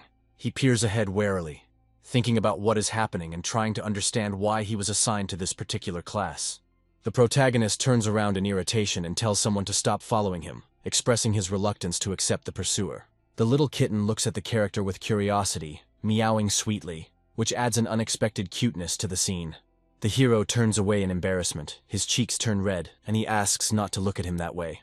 He then runs down the empty street, leaving the kitten behind, watching him go. Lee smiles as he thinks that the new tamer class might not be so bad after all. A message appears on the information screen stating that there is a monster on the 7th floor that can be tamed, and the hero begins to fantasize about a suitable mount. The character smiles, realizing that he will soon be able to have his own pet, and looks forward to new adventures. He stands with a confident look, preparing for the challenges ahead, and, for the first time, looking forward to them with enthusiasm. A group of heroes go to fight against the orcs that fill the entire space in front of them, creating a large-scale clash. The hero's comrades fight against their opponents in a fierce battle, showing off their skills. The hero grips his sword and fights the monsters, dealing them crushing blows without relenting in his attacks. Lee dodges the attacks, showing off his agility as he fights bravely to pass the trials. The protagonist, wiping sweat from his forehead, looks around the battlefield, assessing the endless stream of enemies he has just defeated. In an explosion of emotion, Kim rushes at his opponents, screaming, aiming to destroy each of them. He laughs when the protagonist asks if he's tired, noting that such a chance to gain experience comes along rarely. Lee reasons that although there were almost no dangers on the 5th floor, The enemies did not provide much experience either. Kim is surprised to learn that the protagonist has already reached level 5, which the protagonist confirms by defeating another enemy. A message appears on the screen that the protagonist's experience has reached a point of singularity, and without additional training he will not be able to improve his characteristics. He reflects on the necessity of training and regrets all the fancy clothes he had to wear. Sudden sounds attract the hero's attention, who turns around, listening warily to the approaching noise. He uses his sage's eye to look intently to analyze the girl's characteristics. Sun So-yeon opens fire with 2 pistols, accompanying the attack with lightning-fast movements. Lee notes with displeasure that the girl has no restrictions on improving her characteristics, which seems extremely unfair to him. The girl, with a stern expression on her face, warns him not to stare and asks if he wants her to teach him a lesson. The protagonist notes to himself that she has a bad character, but looks at her fighting skills with respect as she continues to shoot at enemies. The protagonist's eyes light up with determination, and he notes that thanks to her, they have almost completed the task. Behind him, the silhouette of a powerful monster can be seen, which he intends to tame. The girl watches him from the side, thinking that he still lacks something to become a full-fledged fighter. The microphone informs participants that they will soon be moving on to the next floor's task, and that they will have the opportunity to improve their skills. The microphone informs the group that they can obtain a boost crystal on the 7th floor. The characters discuss how even the Apocalypse Tower has bonus floors, and admit that they have plenty of combat experience. The girl discovers a new crystal in the store that increases the chance of successfully enhancing items. One of the team members is happy to receive the crystal, offering to enhance their weapons to the maximum. The group, including the fierce fighter, resolutely rushes towards the glowing portal ahead. The protagonist watches the team's enthusiasm, a little surprised by their fighting spirit. He looks at Nika's ring, and realizes that the boost zone represents an opportunity for him to significantly increase his stats. A guide appears, informing you that there is a monster on the 7th floor that can be tamed. With determination in his eyes, the protagonist walks towards the glowing portal, anticipating that he will soon receive both a boost and a pet. A battle takes place in an open clearing, where several fighters attack monsters using their swords and agility, delivering quick and accurate blows. In the forest, the hero notices that the crystals are not falling out, wiping sweat from his face, and his companion is lost in thought. The same man explains that crystals do not drop due to a lack of desperation in actions, comparing the situation to searching for the last bullets while surrounded by enemies. The protagonist looks at the dead beast, thinking that the warrior fought to the death. The red-haired man, triumphantly raising his hands with the enhancement crystal, joyfully announces his discovery. He enthusiastically declares that he is lucky today, recalling that he has been called the god of empowerment since childhood. The hero is surprised by the many nicknames of his companion: the Iron Fist of Korea, the Thunderstorm of Moles, the God of Strengthening. Kim, turning to the hero, resolutely refuses to share the crystal, expressing an unwillingness to share. Lee sarcastically asks what exactly his companion is going to enhance, hinting at his fighting method. The red-haired man is confused when he realizes that he is fighting with his fists, his face expressing panic. The protagonist looks at the dead monster with disappointment, noting that it is clearly of no use to him as a pet due to its weakness and lack of riding qualities. He looks ahead calmly, wondering if he has enough time to continue exploring the area. The top panel displays the remaining time, just under 2 hours, and the hero slowly walks along a forest path, lost in thought. The hero suddenly notices that there is much less time left than he expected, which causes him great concern and surprise. The hero's gaze falls on a potential pet, a bear king, but he notes that the creature is too slow for his tasks. The hero saddles the black wolf, noting its impressive size and imposing appearance, but suggests that it could be faster. A cat with a double head appears before him. The animal is funny, but the hero understands that it is also not suitable for his purposes. He recalls the manual, which spoke of a strong and hardy pet suitable for riding, and expresses frustration at not being able to find one. Hoenn holds the enhancement crystal in his hands, and muses that he would like to acquire a few more of them to complete his training, but worries that the search for a pet may take a long time. Suddenly, his attention is drawn to a glint coming from afar, which makes him interested and wary. The hero notices a silhouette flying from above and freezes in anticipation, preparing for an unexpected encounter with this creature. A look of shock appears on the protagonist's face when he sees an unexpected creature in front of him. The next frame shows an image of a massive beast with gloves on its paws, ready for battle. The creature, called Kangtown, growls furiously and prepares to attack, causing surprise with its ferocious appearance. Lee, examining the enemy, decides that such a pet is not suitable for him, but is ready to test what he is capable of. The kangaroo begins his attack by loudly shouting his name, although the hero does not trust him. The hero, clenching his fist, pronounces a challenge, naming the beast, and prepares for battle. They collide in a powerful impact, which is accompanied by a flash of light from the collision. The kangaroo responds with a powerful counterattack, forcing the hero to dodge, but he remains resilient. The creature picks up speed and leaps forward with its fist, planning its next strike. The hero, holding back the pain after the blow, realizes the strength of the enemy and decides to remain cautious. The protagonist lands abruptly, causing a split in the ground beneath his feet. Face to face with the monster, the hero looks determined, opposite the beast with a furious look. The hero demonstrates his strength by tensing his muscles and clenching his fist, preparing to attack. The hero's opponent, a huge kangaroo with boxing gloves, grins maliciously, confident in his strength. The hero makes a deft jump, moving with incredible speed and maneuverability. Lee makes a deft leap, moving with incredible speed and agility. The hero deftly grabs the kangaroo by the tail, holding it in his hands. He rides on top of the defeated monster, grinning cheerfully as he controls his opponent. The monster, bowing before the hero, recognizes him as its master, and the system offers to give him a name. Hoenn looks at the screen thoughtfully, thinking about what to name his new pet. The character happily names his new pet Kangasu, expressing pride in the name he came up with. Kanga, with wide eyes and a slightly comical expression on his face, lives up to his name. The protagonist wonders whether he should try to find a cuter pet to avoid possible trouble. A bright flash of light blinds the hero, forcing him to cover his eyes with his hand in surprise. The intense glow continues to spread around, making visibility difficult and creating the feeling of a powerful explosion. Lee watches what is happening in amazement, his gaze full of surprise. The character sees a charming pet, a cute and funny kangaroo in boxing gloves, who looks very friendly. The hero exclaims in admiration, reacting emotionally to the cute pet. A message appears indicating that the task on the 7th floor is complete. The hero's group of friends watches the pet with interest. Friends are puzzled as to where this strange baby kangaroo, which looks unusual and funny, came from. The hero introduces the baby kangaroo to the team, inviting everyone to say hello to him, causing the other participants to feel touched. One of the comrades asks how the main character found this unusual pet. The protagonist sheepishly explains that he somehow gained the ability of a tamer. One of the team members covers his face with his hand, thinking about what he just learned about the hero class. Lee realizes that his attempt to make excuses was stupid, and begins to think about how best to lie. In the heat of the moment, the comrade loudly declares that Hoenn probably would not have been satisfied with just one class. The entire team begins to applaud and praise Hoenn, considering him worthy of several classes at once. The team continues to chant the hero's name, praising him, while the baby kangaroo looks at what is happening with some bewilderment. Lee asks his comrades if they were able to improve their equipment. His comrades react with restraint, showing embarrassment and disappointment.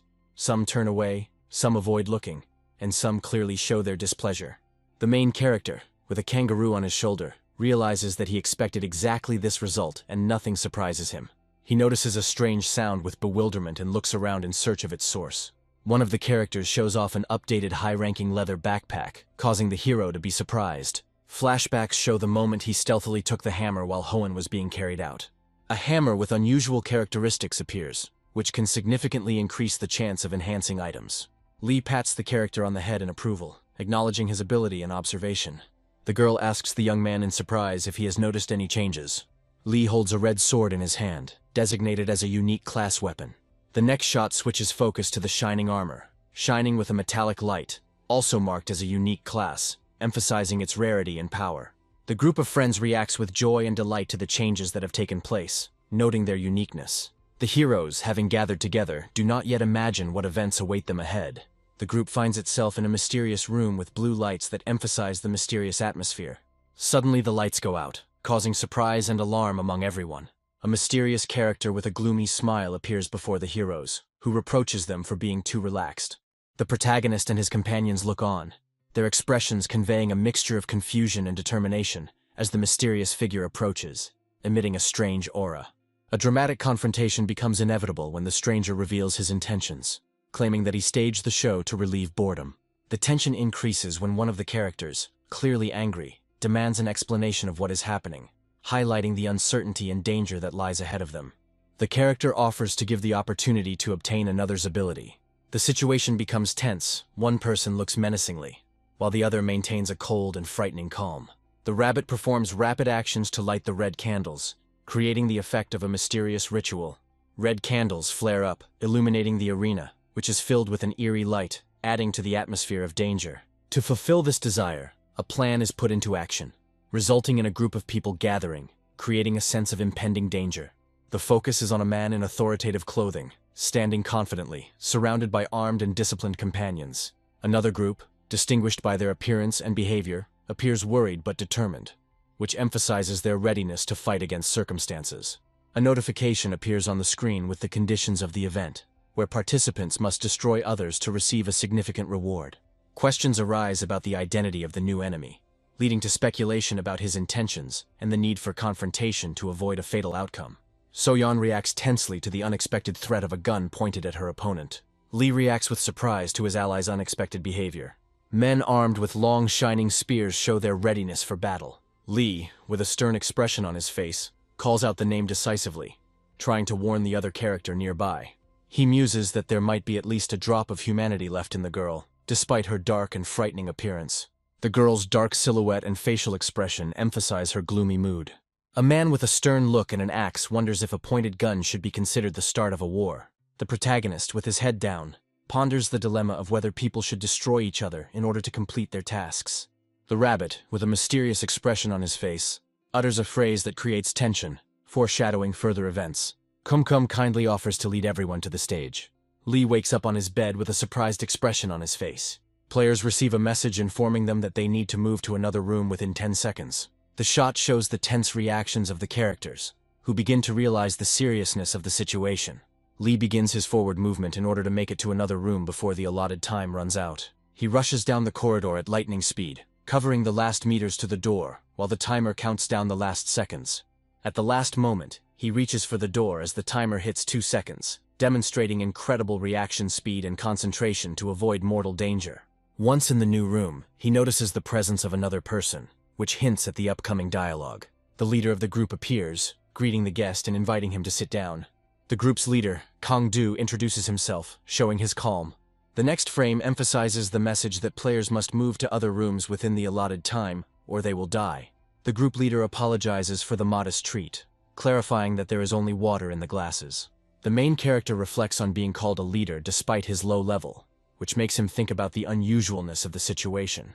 The man states that he does not intend to attack, but warns that if there is aggression from the other group, he will have to defend himself. The character standing opposite agrees that he also does not want conflict. Kang-do recalls how much blood was spilled around the tower, emphasizing the seriousness of the situation and the brutality of the events that were taking place. He expresses his reluctance to lose his comrades to the tower's evil designs, demonstrating his determination to preserve the remnants of the team. Lee recalled declaring that he would not be manipulated by the tower. He begins to assume that his interlocutor is also a victim who, like him, is trying to protect his comrades. The man offers the possibility of cooperation, citing similar feelings, while the young man cautiously evaluates the offer. The guy doubts how they will be able to convey their intentions to others if they start working together. Noting the scattered nature of the team, he wonders about the honesty of his interlocutor and believes that the only way to cope with the situation is to use a special skill. The man at the table says he has one way, explaining that he has the ability of telepathy. He explains that if he is convinced of the other group's peaceful intentions, he will use telepathy to order his comrades not to attack. Lee is stunned to think how a rare ability could cause envy, but he knows there is no other choice. He concludes that in order to complete the mission without casualties, it is necessary to come to an agreement. The hero understands that compromise is the only way out of the situation. He assures that their group is peaceful, and they will not attack first unless there is aggression from the other side. However, he notices that there is one person in their group that he cannot completely control. He points to the woman with the gun, emphasizing that she is a threat because of her independence. The man confirms this by clenching his fist and admitting that he cannot influence her actions. The next shot shows him squeezing his hand hard, showing his inner tension. The young man, with a determined look, makes an oath, promising to stop her. Kang-do, thinking about what he heard, agrees with his plan, saying a short word of confirmation. He touches his head with his hand, conveying a message to his people, thereby expressing his trust in the words of his interlocutor. The leader enters a room that at first glance appears empty, asking himself a mental question about its contents. He raises his hand as if making a gesture that symbolizes the transition to a new stage after successfully completing negotiations with another leader. While recalling his mission on the 7th floor, he notices that his gold supply has increased, allowing him to purchase a random skill box from the upgraded shop. He gets a skill that turns out to be extremely necessary at the moment, Minimap, which provides the ability to see the location of rooms and players. A diagram of a small 5-story hotel appears on the screen in front of him, confirming that the situation remains under control. He notices that Sun So-yeon is on the 5th floor and records her location.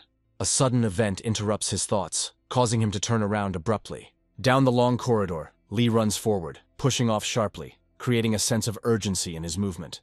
His face expresses a mixture of rage and despair, and his hand quickly reaches forward, as if he wants to stop something. A man with a threatening look appears in the opened room, standing at the ready. There is a bloody man lying on the floor, motionless, creating a sense of a tragedy that has occurred. Lee looks forward with an angry look that suggests he is ready for action. He lunges at Kim in rage, grabbing him by the clothes, clearly wanting to figure out what happened. Shouting at him, he expresses his indignation at the ruined negotiations. Kim tries to justify himself, looking confused and scared. Memories emerge, showing how events escalated into conflict, culminating in a dramatic scene on the floor. The young man reacts sharply to the unexpected appearance of the interface, expressing obvious irritation and surprise. A text message appears in front of him, informing him that killers have the ability to see the number of murders of other people. The memories take him to a scene where a woman with glowing red eyes demonstrates her abilities. The character convinces the interlocutor of the truthfulness of his words, despite obvious mistrust on his part. The screen shows a man named Kang-do, who plays a significant role in the events that take place. Lee begins to piece together the events, realizing the connection between them. A man in a red cloak offers to sit down, confidently holding a glass of wine in his hands. The protagonist, holding a weapon in his hands, confirms his suspicions and prepares for action. Lee angrily accuses his opponent, demanding that he stop pretending to be innocent. Kang-do, wearing a cloak, mocks him, demonstrating his superiority in the current situation. He expresses his admiration for his opponent's ability with a distorted face. Lee prepares for battle while simultaneously pointing out to his opponent that he has been hiding his true identity. He points to the enemy's greed, accusing him of giving orders to kill instead of acting himself. The man strikes with his weapon, causing bright flashes of energy to fly out. The protagonist cuts a glass of wine into 2 pieces, demonstrating his strength and precision. Enemies with weapons in their hands appear in front of the main character, ready to attack. One of the antagonists confidently declares his growing strength, raising his weapon to strike, demonstrating an aggressive attitude. He challenges, confident in his army, trying to intimidate his opponent and show his strength. His expression changes to one of wariness, hinting at an unexpected turn in the situation. A fearsome-looking creature appears on the stage, its red glowing eye and raised weapon inspiring fear. The young man repels the enemy's attack, holding the weapon confidently. He smirks, stating that he is not alone, showing his readiness to fight. The kangaroo, with a menacing look and boxing gloves, looks irritated after hearing this. An unusual ally stands next to the guy, preparing for a fight, while the enemy watches them from afar. The enemy, with a sinister smile, notices that the young man is beginning to interest him more and more because of his unexpected strength. Kang-do and his subordinates surround the protagonist and the kangaroo, creating a numerical advantage. The kangaroo charges with determination, demonstrating its strength and desire to break through the enemy line. Lee, grabbing his weapon, rushes forward with the same determination, showing his readiness to confront his enemies and act on par with his ally. He performs a spinning attack targeting one of the enemies. One of the opponents rushes into the attack, making a desperate attempt. The man looks around the situation in fear, noticing a strange tail wrapped around his body. A young man standing nearby, confidently holding a sword, delivers a sharp kick. The enemy quickly flies back and crashes into the wall, unable to withstand the incredible force of the blow. Lee gratefully acknowledges the assistance provided. One of the enemies angrily rushes at the kangaroo, exclaiming that it is a threat to him. The kangaroo's punch hits its target, crushing the attacker with its powerful fist. The kangaroo's powerful counterattack is accompanied by a fiery aura, destroying another enemy. The defeated enemy quickly flies back, unable to withstand the incredible force of the blow. The protagonist and his kangaroo allies stand confidently over the defeated army, demonstrating superiority. The enemy leader is shocked to realize that his squad has been destroyed with frightening ease, but he turns to his enemy with the question why he spared his opponents. The enemy, with a frightening smile and glowing eyes, sarcastically comments on the softness that he perceives as weakness. He approaches Lee, asking a provocative question about whether he can survive in the deadly tower. A fight ensues, with the participants using their abilities and weapons. demonstrating a tense rhythm of combat.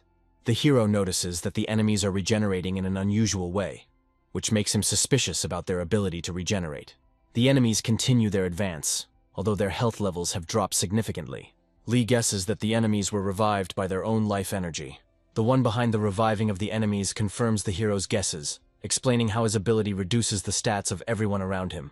The enemy taunts, deliberately frightening the hero with his control over the situation, adding an element of psychological pressure. The protagonist realizes that if the opponent's energy is completely depleted, they will finally fall. He remembers how Kang-do condemned someone who uses others as expendable material. With indignation and fear, he declares that his life is more important than anything else. Kang-do points out that since his opponent is here, that means he also has blood on his hands. The guy admits that he is not a saint or a hero, reflecting on the fact that his actions are far from ideal. Despite his shortcomings, he is determined to follow the path that will save at least one person. He claims that this is exactly how a man should act, reinforcing his words with a determined look and a shining blade. The internal monologue confirms that he did not want to kill all his enemies, but in order to protect his friends, he is ready to take decisive action. Keeping his cool, he is going to face the danger head-on, despite the fear and threat. By activating the ability Absolute Sense, he focuses all his senses and instincts, completely immersing himself in a state of combat readiness. Finally, with a decisive move, he enters the battle, showing his willingness to go to the end for the sake of his beliefs. The enemy takes a fatal blow, flying apart in a spray of blood. Lee attacks confidently, while the enemy is already deprived of the strength to defend himself. Kang-do acknowledges the opponent, marveling at his strength as if it were a rare occurrence. The monster raises his fist in a boxing glove in triumph, expressing joy at his victory. After defeating an enemy, Lee gains his telepathic ability, feeling a surge of new possibilities. A group of people gather in a large room, where one of them expresses joy that all the participants have returned alive. The young man in white and orange clothes admits with relief that he managed to overcome the difficulties thanks to a lucky coincidence. Lee notices Soyeon sitting at a distance, remaining calm and apparently watching the events with a cool expression on his face. The slightly embarrassed hero smiles, apologizing to his interlocutor, while a kangaroo sits next to him on his shoulder. Soyeon responds that her actions should not be taken as caring for anyone. The conversation conveys a slight tension between the two characters, one of whom reacts with sarcasm, which adds humor and dynamics to the scene. The focus shifts to the character's thoughts as he wonders about his companion's choice of path. The woman's serious look shows that something significant happened in her past that influenced her actions.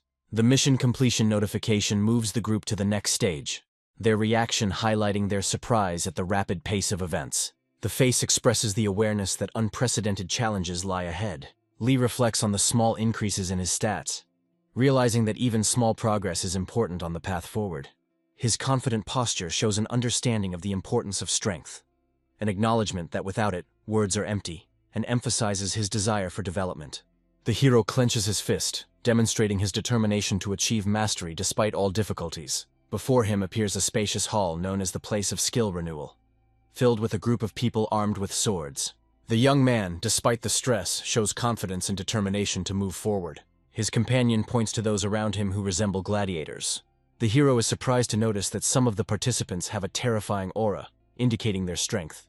The gaze is focused on those who stand out for their power, which makes one wary before the test begins. The participants quickly draw their swords in response to the sudden appearance of an unknown opponent. A hologram appears with a message that they are now on the 8th floor. Lee quickly realizes that what he sees is nothing like the previous rabbit they encountered. Finally, it becomes clear that their new handler is none other than the average manager of the Doomsday Tower.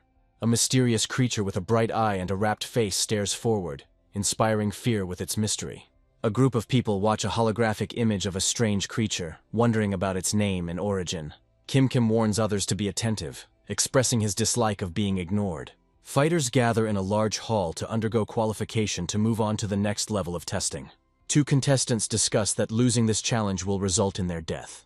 A mysterious being announces the beginning of the first phase of the test, causing everyone to prepare. Participants begin planning to form groups, expressing doubts about the strength of the upcoming enemy. One participant notes that the total number of groups and opponents does not match, causing concern. It is speculated that one of the groups will be eliminated, hinting at a fight for survival ahead. The mysterious creature asks a rhetorical question, dispelling the illusion that everything that is happening is a game. A creature with one huge eye, surrounded by a frightening aura, addresses those around him with a threatening look, expressing dissatisfaction with their ignoring. The mysterious character sits, casually explaining his terms, hinting that this is only the beginning of the test. The condition is described as additional, where killing a group member inside the portal will be considered a special addition to the main task. Lee expresses confusion and anxiety, not understanding how all this will happen. The portal opens in front of the group, and people begin to rush to find partners, trying to get into the team to go through. A tall figure in a suit suddenly blocks the traffic, and those around him look at him in surprise, wondering who it is. A man with a creepy smile asks if there are any murderers among those gathered, increasing the tension in the room. Lee wonders why the killer is looking for killers. People in the crowd look at each other, trying to figure out what this term means and who this person is. The participants, entering the portal, irritably reproach the man for his question about the presence of murderers, clearly unhappy with the waste of time on such conversations.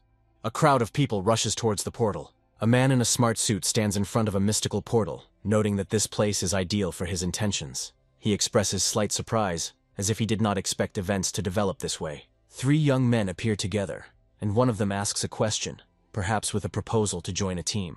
The girl realizes with surprise and slight embarrassment that their team is now officially formed. Each team member finds their own rhythm, and the girl rejoices, noticing how strong and confident their group is in their actions. The remaining 4, including the killer, formed a strong team to cope with the challenges. One of the participants assesses the current situation and decides to understand the motives of the new ally.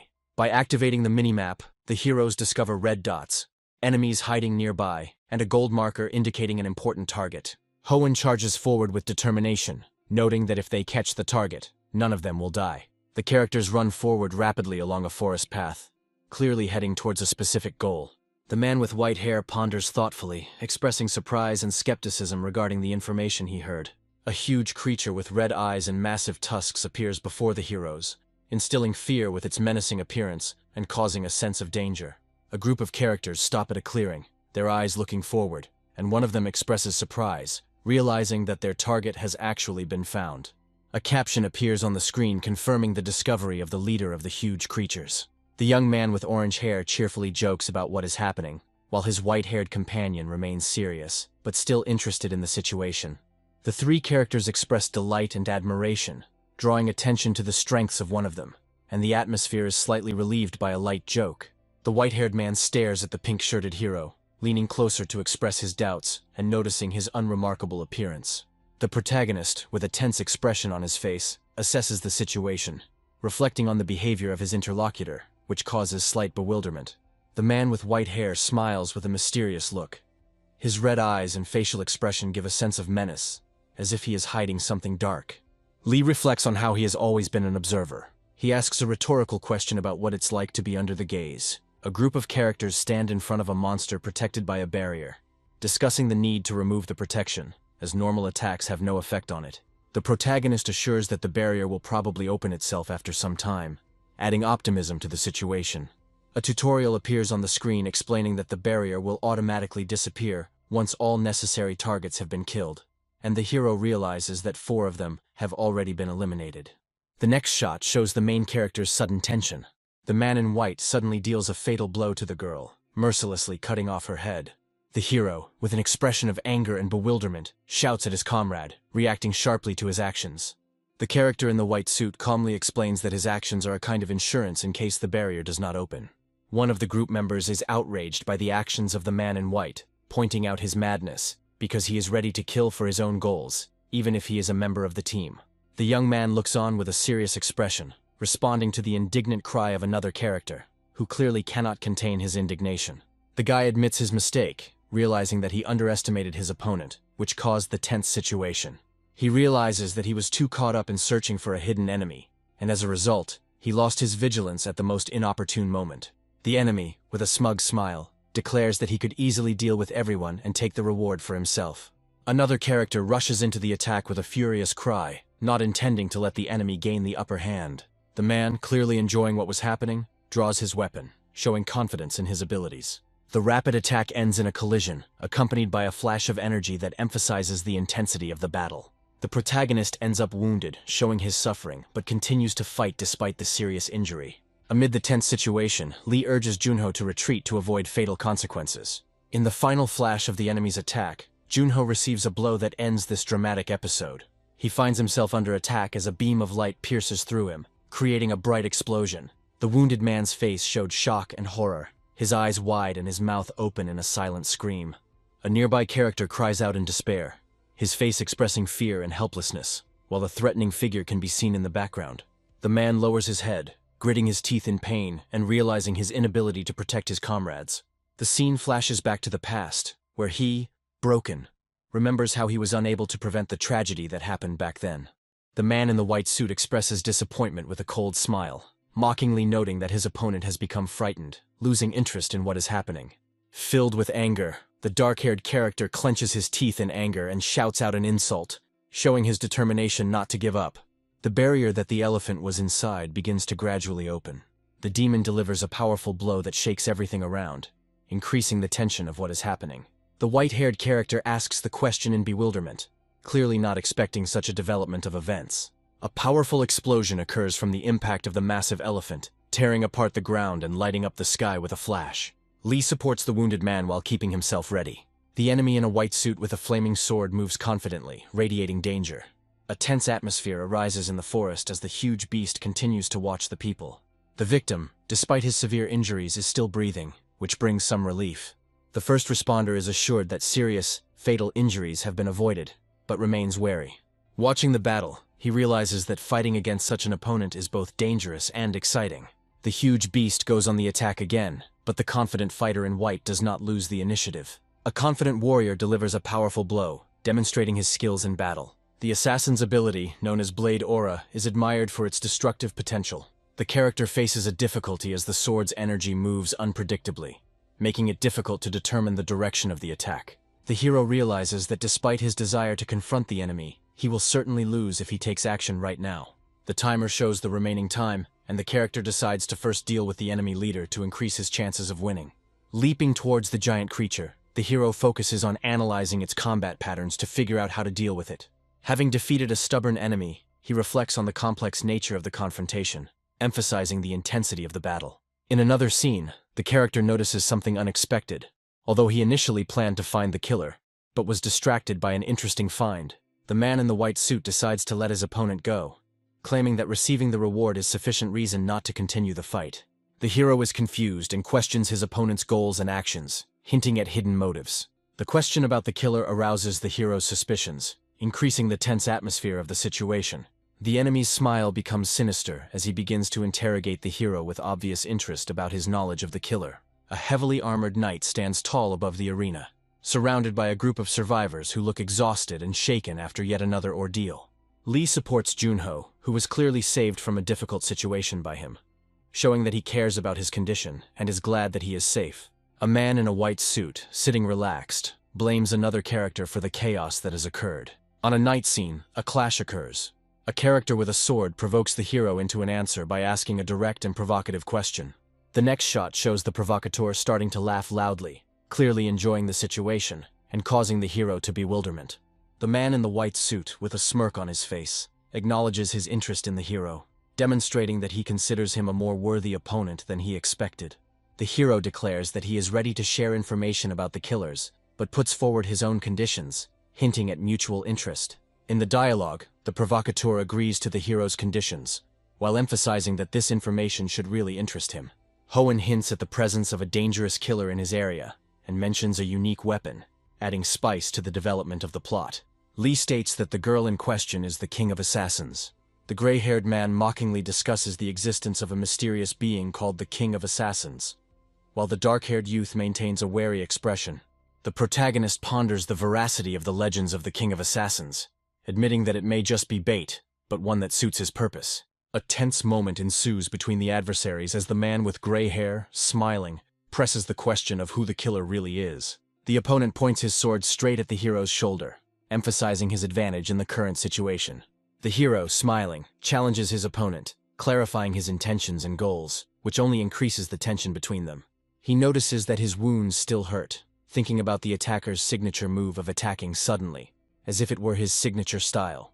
Lee summarizes his observations by highlighting 3 key points: the characterization of the events of the Day of Blood, the information his enemy has, and the need to combine efforts to successfully complete the mission.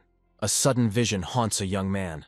showing a mysterious figure threatening his existence on a day of blood when killers can earn huge rewards. The man with the earring in his ear enjoys the chaos of the upcoming events, realizing that he has been given the legal right to kill, which causes a mixed feeling of excitement and impatience in him. The protagonist looks into the distance with a serious expression on his face, acknowledging that the wait is becoming unbearable, but prepares to take action despite the pressure of circumstances. He discusses the true nature of master assassins. The character in the pink shirt holding the sword declares his determination to stop a specific opponent, demonstrating his intention to fight to the end. The man in the white suit lying on the floor looks weakened, but his thoughts are full of determination to not let the enemy achieve his goal. Lee clenches his fist, preparing for the final fight of the current stage, despite the high cost. A figure in a mysterious mask appears on the screen, whose voice expresses bewilderment, trying to determine the identity of the new participant in the events. A creature with a menacing look and bright orange eyes mentions that the discovery of a hidden mammoth caused a chain of events that shook the game. The hero is shocked by what is happening. His facial expression conveys a mixture of disbelief and surprise, increasing the tension of the moment. The mask on the creature's face lifts, and with a sarcastic smile it declares the need for radical measures, including recruiting volunteers for murder. A group of characters react to what is happening, displaying a mixture of fear, surprise, and readiness to act in the midst of chaos. The mysterious creature muses that the player's excessive survival is due to the killing of a hidden mammoth, forcing him to reconsider his plan. Kim states that at least 4 should have died. A group of people in the room react in surprise to the unexpected words, asking questions about the connection between current events and the murder of the players. One of the participants in the event suggests that there is a minimum number of victims to complete the mission, expressing bewilderment at the necessity of their deaths for progress. The bandaged character confirms his role, stating that he could accidentally kill a few people, but finds this approach too boring and uninteresting. The rabbit states that there is a special reward for killing players, which encourages others to choose weak targets to achieve their goals. Lee expresses outrage and asks a rhetorical question about the meaning of reducing the number of players, emphasizing the contradiction in the mission goals. Another participant sarcastically points out that the need for a hidden animal was not explicitly stated. One of the characters is indignant, asking about the possibility of such treatment of the manager. Lee thinks about how Kim has only made threats, but has never touched the participants. The rabbit suddenly attacks the contestant, causing his arm to be severed, causing shock to those around him. The energy blast not only severed his arm, but also caused devastating damage to the ground. The man screams in pain as onlookers express shock and horror. The rabbit expresses its irritation with being ignored by showing strength. The moment when the enemy, through the screen, reveals his ability to interact directly with those around him, emphasizing his power and threat. The head emerges through the screen, highlighting his ability to break the boundaries of reality and interact directly with those around him. 3 observers look stunned and afraid as they watch what is happening, their faces filled with tension. Kim threatens the others with a choice, either conflict with each other or death at his hands, forcing the others to make a difficult decision. Hoenn wonders what to do next, hinting at the need for a leadership decision. A character with long blonde hair and a smug smile raises his hand. Lee also expresses his desire to participate, expressing firmness and confidence in his actions. The announcement of a special mission began, accompanied by an image of 2 characters discussing what was happening. The protagonist decides that he is ready to take action despite the dangers, assuring himself that he will finish everything here. The enemy is surprised by the hero's choice, considering it unexpected that he chose him as his rival. Confident in his own strength, the enemy declares that the hero's skills are not enough to defeat him.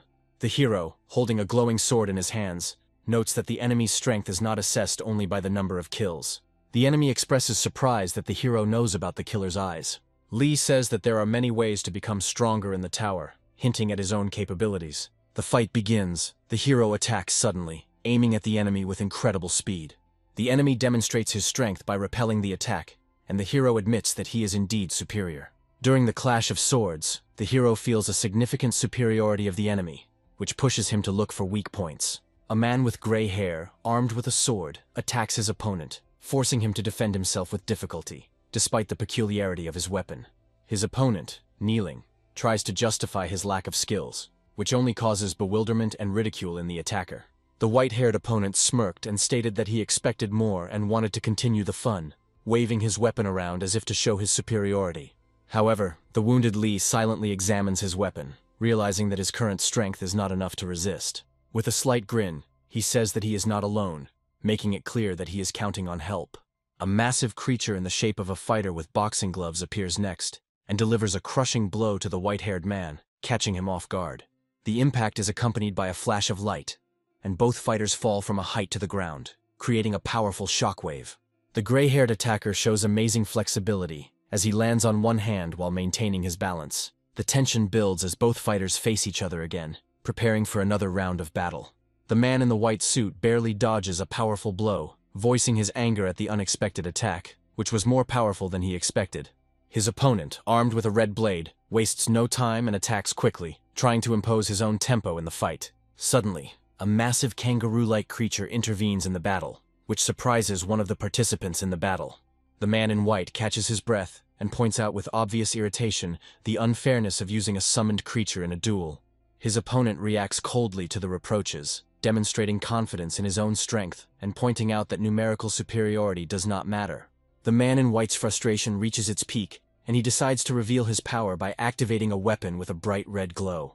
An explosion of powerful energy destroys the surrounding area, and he emerges from the cloud of smoke with the firm intention of destroying all his enemies. Suddenly, his opponent shouts to his companion, urging him to dodge a dangerous blow that could prove decisive. At the climax of the battle, the ground is torn apart by a powerful attack, causing panic among the opponents of the man in white. Despite the chaos, the man in white remains calm, his aura growing stronger, confirming his determination to end the fight in his favor.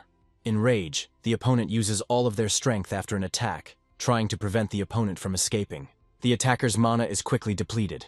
The problem is that enemy movements are extremely difficult to predict. The attacks come in a continuous stream, forcing him to use all his efforts to dodge. Thanks to his activated senses, he manages to avoid getting hit even in the most dangerous situations. The battle becomes increasingly intense as both opponents begin to attack simultaneously. As the number of targets increases, the battle becomes more difficult. But he continues to hold the line. When the enemy's blades lose their brightness, he notices a decline in magical energy. Their gazes meet at the climax of the fight, when the tension reaches its peak. They rush into the attack, not intending to retreat, despite the strength of the enemy. The enemy swings his sword furiously, his face distorted with anger.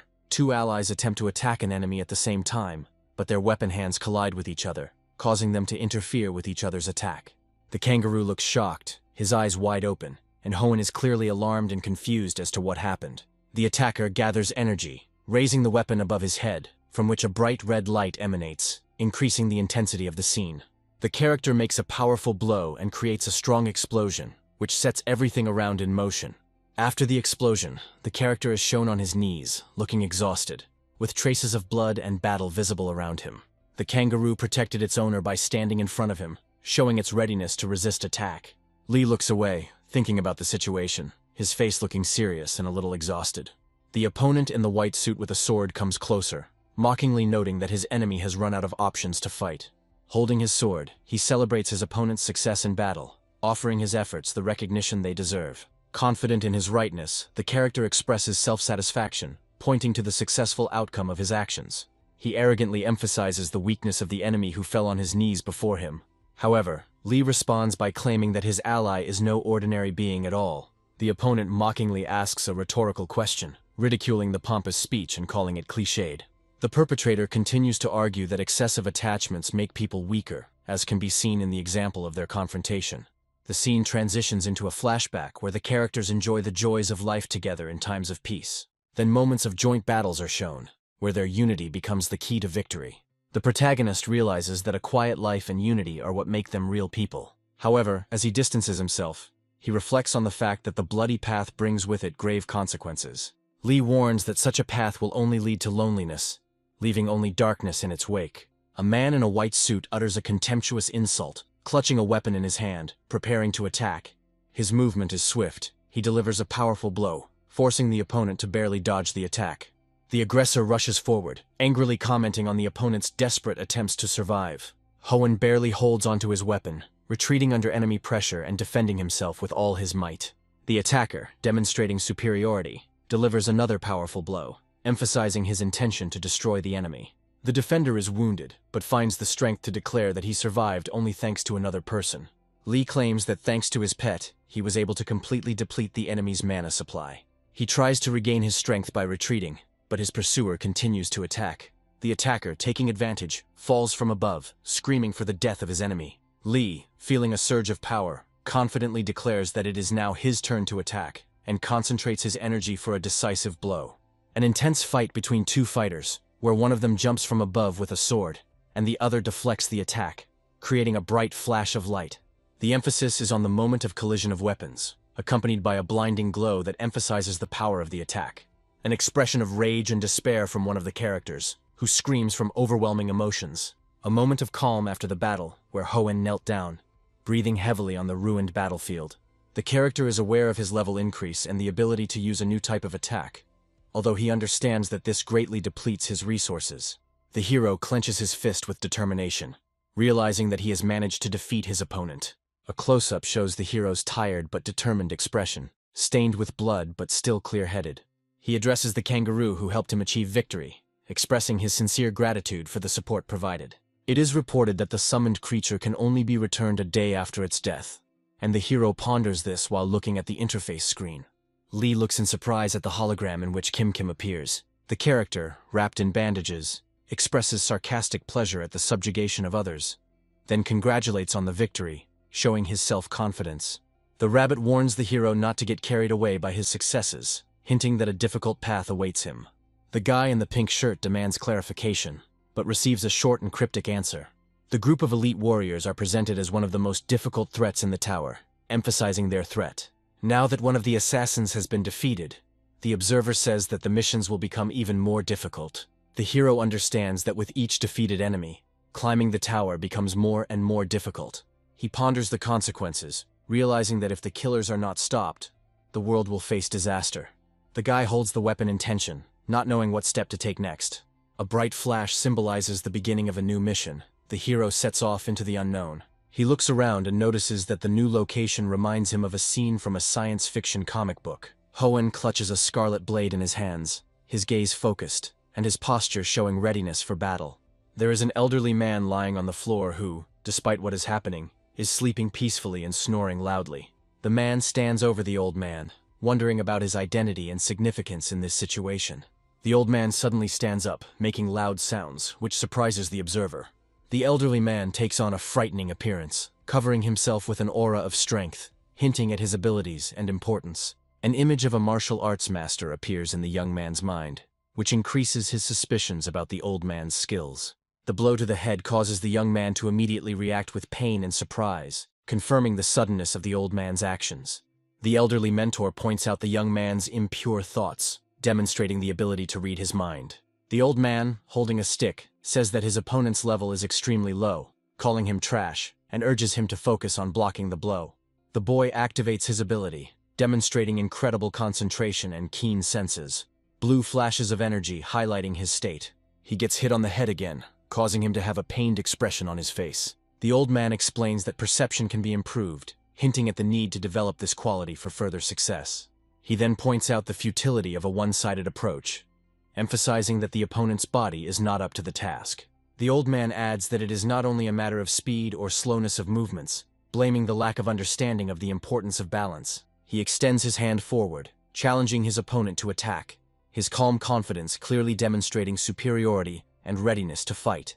He then calls for him to attack, radiating confidence and inner strength himself. He asks him to show what he can do with the best sword, testing his readiness for battle and ability to use his resources. The guy decides not to underestimate his opponent, despite his age, concentrating on the upcoming test.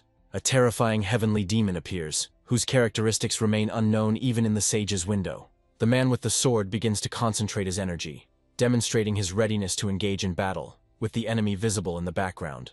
His level is defined as a level 2 average swordsman, which gives him serious concentration.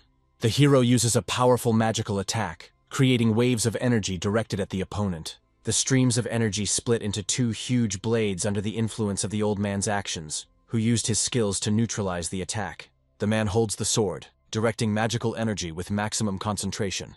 After the powerful blow, the energy dissipated, leaving the hero in a state of amazement and slight fatigue. The older man comments condescendingly on the result, calling it a big piece of rubbish. Hoenn looks confused when he hears mocking comments about his fighting technique, which is compared to kindergarten. The elderly opponent calmly states that he will first rid the hero of his magical technique before passing on his martial arts. This causes indignation in the main character. The man panics and asks questions about whether his interlocutor is going to take away his skills, considering them the basis of the system, but receives an indifferent answer. His face expresses fear and despair, realizing that he may be left without his abilities. A sand timer is shown, symbolizing that time continues to pass, and the character realizes that he will have to start all over again. He exclaims that he is only an average swordsman, showing his excitement and concern. The old man states that a person who is fixated on his skills considers them to be his only resource, which reflects a limited mindset. The gray-haired man says that a person can live like a frog in a well, or accept the teaching to achieve something greater.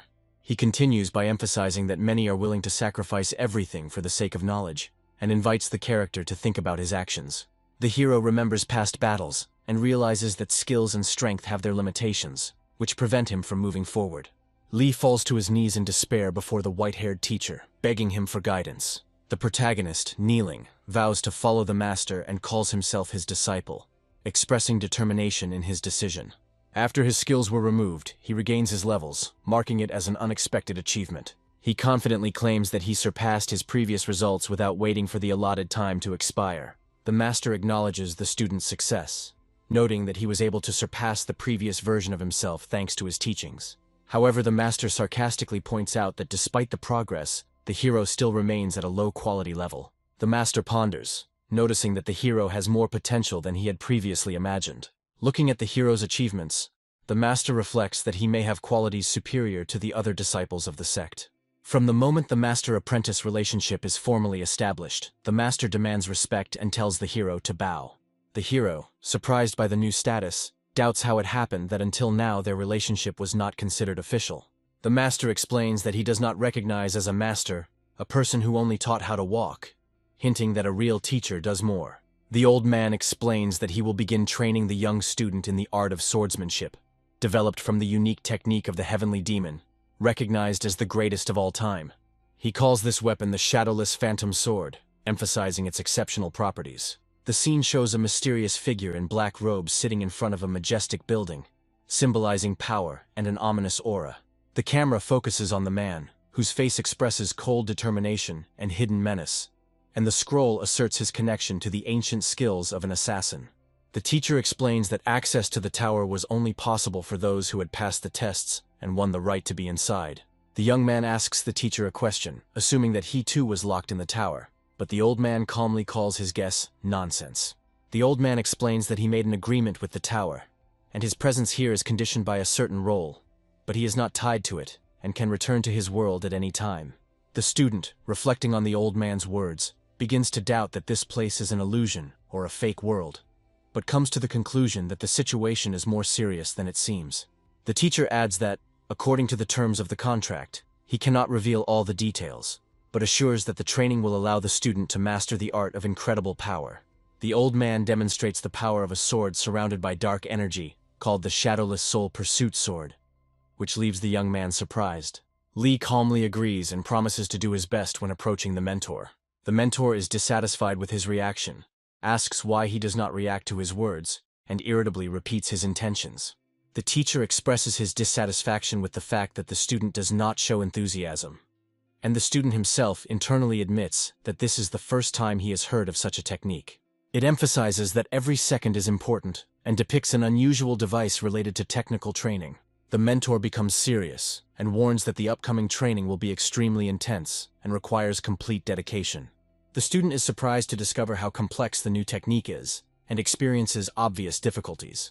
He hears that this technique was the master's greatest achievement and was honed by him throughout his life. The man wonders how such a complex technique can be presented so easily, expressing his confusion.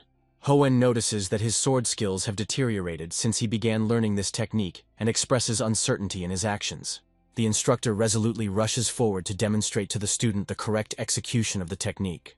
The old man, radiating menace with a sarcastic grin, invites Lee to engage in combat. The young man, who had just recently defeated another opponent, now doubts his strength before the fight with this teacher. The opponent seems to be mocking him, holding a stick in his hands and daring the young fighter to attack first. Realizing that there is no more time to think, the young man decides to act and, clutching his weapon, prepares for battle. Without hesitation, he rushes forward, intending to strike the first blow and disturb the peace of his opponent. An intense battle unfolds, with the speed and maneuvers of both fighters creating a confusing whirlwind of attacks and defenses. At one point, the young man tries to deliver a decisive blow, concentrating all his strength and dexterity. However, the old man, using an unusual technique, becomes almost elusive, which causes confusion in the young fighter. The old man, taking advantage of his advantage, strikes back, deftly directing his weapon. The young man, feeling the force of the blow, understands that the old man surpasses him not only in strength, but also in strategic cunning. A young man blocks an attack with a wooden stick, demonstrating his control and reaction skills. He experiences an unexpected blow, reflecting the strength and skill of the opponent standing in front of him. The older opponent confidently points out that his technique is superior to the younger man's intuitive perception. The old man skillfully performs a series of quick attacks, highlighting the difference in their skill levels. Despite the tension, the boy continues to take the blow, internally thinking about the teacher's intentions. The opponent points out the importance of texture awareness by adding mystery to his actions. The space around them transforms into a surreal landscape with a bright tree, attracting the hero's attention. The older opponent speaks philosophically about the line between the possible and the impossible, heightening the drama of the moment. A sudden movement from above forces the hero to strain all his strength to repel the blow. A powerful energy cuts through the wood, creating a bright burst of light and tension. The main character realizes that with the help of a new skill, he can destroy any obstacles. Using his strength, he creates a powerful stream of energy directed at his opponent, which appears both soft and intimidatingly strong. His opponent, an older man with a staff, attacks decisively, demonstrating his skills in combat. In response, the young warrior uses his new sword, shrouded in a dark aura, and delivers a powerful blow that knocks his opponent back. The old man, clearly amazed by what he saw, stands silently, pondering the actions of his opponent. The young man studies his new weapon with delight, calling it a sword that absorbs the shadows of souls, and admires its power. The old man, standing at a distance, asks a question, hinting at an understanding of the depth of the martial art, while the hero confesses his new awareness. The young man notes that even after carefully studying the way of the sword, not everyone manages to understand its true essence, showing respect for his mentor. The mentor says that the secret of the new sword lies not only in filling it with energy, but also in the correct harmony between the forces available to the owner. He explains with a serious look that swordsmanship is achieved through the elimination of unnecessary things. The young man looks ahead in surprise, as if he realizes something important. The young man, bowing before the teacher, thanks him for the knowledge imparted, and promises to reach heights. A garment appears on the floor in front of him, causing genuine attention. The mentor, without turning around, emphasizes that the student should not forget about his purpose. The teacher hints with a smile that their paths will cross again when the student reaches the pinnacle of mastery. The space around the young man changes abruptly, and he finds himself in a dark, gloomy room. Confused, he tries to figure out where he is, remembering that he should have been somewhere else. A mysterious figure appears in the background, causing him to instantly become wary. He reacts instinctively to danger, quickly moving to the side to avoid attack. Realizing that he has been transported to a place he has seen before, he wonders why he is here and what he must do. The character offers his interlocutor a deal with a grin, holding a glass in his hand. It recalls the position left vacant by the death of a famous person and emphasizes the importance of this moment. His gaze becomes menacing as he insistently demands the elimination of his opponent, emphasizing the seriousness of his intentions. The interlocutor is clearly unsure whether he can refuse the offer, although his doubts are quickly noticed. The rabbit claims that he does not formally intend to force, but leaves the interlocutor in doubt with his tone. He warns that the consequences of failure to comply could be catastrophic. The interlocutor's indignation increases as he notices a contradiction between words and actions. The hero's reflections show the fear of losing everything that was achieved earlier, and the significance of the decision made. He realizes his inability to comprehend the true nature of the force that opposes him, feeling the limitations of his current level. The overall tension reaches a climax as the hero assesses the situation and considers his next steps under pressure. The hero suddenly finds that the walkthrough has been activated, making him realize that he still has a tool that can help him figure out the situation. While examining the manual, he realizes that it provides the ability to return to the beginning of the mission, which amazes him and makes him wonder about the capabilities of the tower. The scenario suggests that if he goes back to the beginning of the mission, he will have a chance to save a certain person whose outcome was initially tragic. The character makes a decision, secured by a symbolic ritual in which he exchanges promises with a mysterious being. Lee drinks a glass of wine, symbolizing his agreement to make a deal with the rabbit, thereby confirming his willingness to accept the proposed terms. After some thought, he agrees to the proposed conditions, activating a new stage of his journey. The creature is satisfied with his choice, hinting at the beginning of something more significant. Changes to his characteristics are activated, enhancing his strength, endurance, and magical abilities.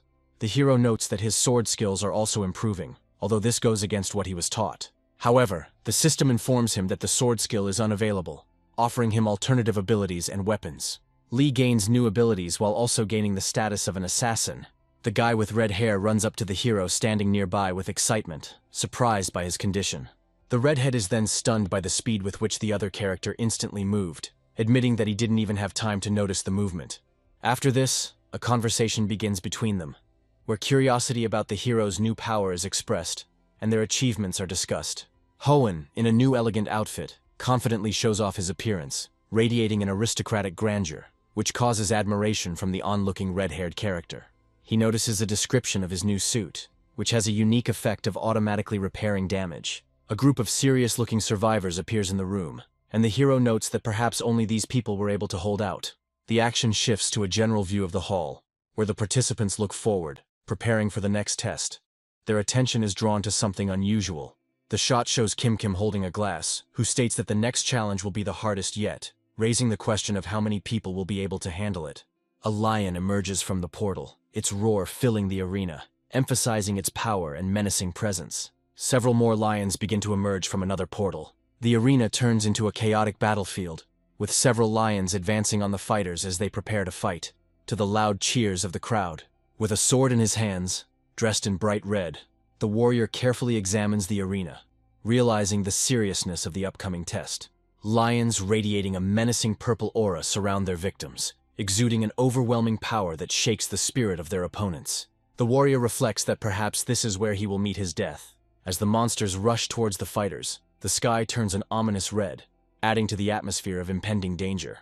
One of the lions rushes forward with aggression, baring its fangs and claws, which becomes the signal for the start of a brutal fight. The warrior lets out a furious battle cry, gripping his weapon tighter, preparing to fight back against his enemies with unwavering determination.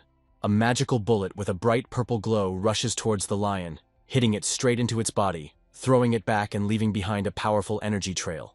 The lion, with a bright fiery red mane, looks stunned, letting out a frightened roar. The spectators in the stands are stunned by what is happening. Some raise their hands in surprise, while others scream in excitement. Kim, with a glass of drink, observes the situation, remaining calm but with a hint of concern. Lee, weapon in hand, looks around in confusion while the other participants around him are tense. He begins to fire his weapon with visible delight, as if feeling a new power filling him with each shot. Time is turned back, creating a new starting point for the continuation of the mission. The group of heroes find themselves in a forest where digital elements indicate the resumption of their qualifying stage. The guy notices the familiar furnishings of the room, and is surprised that he managed to return to where his journey began. The hero's gaze focuses on the pop-up interface, where he realizes that the respawn location remains unchanged, despite the trials past. Opening his inventory, he notices that all of his items, including his weapons, remain untouched, which leaves him slightly confused. Lee ponders that without his sniper skills his actions will be useless, but decides to put it off until later. The following image shows a battle scene where one of the characters gains the enemy's abilities. After this, the ability of first-level telepathy is revealed, allowing messages to be sent to up to 5 recipients simultaneously. The young man concentrates and decides to warn his allies in advance, as one of them is going through a dangerous test alone. Junyo receives a telepathic message from the protagonist, warning him to be careful. The protagonist reflects on the fact that his message should help one of his allies get out of a difficult situation. Deep in the forest, he decides to continue his journey, surrounded by trees and dense vegetation. Suddenly, a strange creature appears emitting a blue glow. Lee happily hugs the creature that appears, calling it cute and clearly happy that it is safe and sound. Suddenly, a man appears and looks at the hero and his new companion in surprise. The man in the tank top looks in surprise at the young man who is holding the pet tightly, expressing bewilderment at how it has managed to survive until now. From the darkness appear 2 frightening figures in the form of vicious dogs with burning eyes and bared teeth. A man with a demonic smile in the semi-darkness sarcastically offers the guy to become a victim of his creatures. The guy reacts to the words with caution, his eyes tensely watching what is happening. A hologram appears in front of the young man, representing the tower's intermediate manager, who speaks in a confident tone, demonstrating control over the situation. The young man realizes that the enemy intends to provoke him, and within himself he forms a determination to resist. The creature reveals important details about the current mission, increasing the tension ahead of the upcoming events. The manager notes that despite the failure to complete the mission, the participants will remain in the game, motivating them not to give up even in the most difficult situations. He dramatically announces the start of the duel, heightening the sense of inevitability of the battle that is about to begin. A man with dogs comes to the foreground. The dogs growl, ready to attack, and their owner expresses confidence in his victory. The kangaroo behind the man expresses power and intimidation, showing that their interaction carries a threat to enemies. The enemy notices the transformation and concludes that the pet has special abilities. He points at the protagonist, while unleashing the dogs, ready to attack. The main character and his partner encounter two huge dogs, whose aggression is clearly visible in their poses. A tense moment where the attack of the dogs is repelled by the actions of the hero and his ally. Lee assesses his ally's strengths, noting his strength, speed, and unpredictability, thanks to his two heads. It highlights the weakness of a trainer who is unable to control his pets in a situation that requires maximum concentration.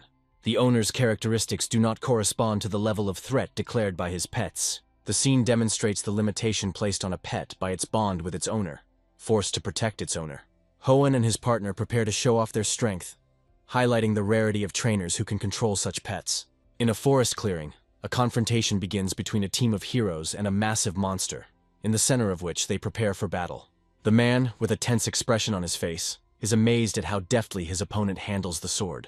The two-headed monster reacts violently to the order to attack, rushing at enemies with incredible speed and aggression. In the midst of battle, opponents coordinate their actions in a coordinated manner, dividing the monster's attention into several directions. Using high speed and precise strikes, Lee and the kangaroo create circular movements, confusing the monster and preventing it from attacking. The partners join forces to attack the monster simultaneously, carefully waiting for the moment to deliver the decisive blow. Lee reflects on their previous fighting style, realizing that this time their tactics have completely changed thanks to working together with their partner. Their strike combines the power of the sword and the destructive force of the fist, creating a perfect synergistic attack style aimed at defeating the enemy. A powerful finishing blow delivered with both a sword and a fist produces an impressive result, demonstrating the skill and coordination of the heroes. After the final blow, the hero is convinced that his joint actions with his partner led to victory and paved the way for strengthening their team spirit.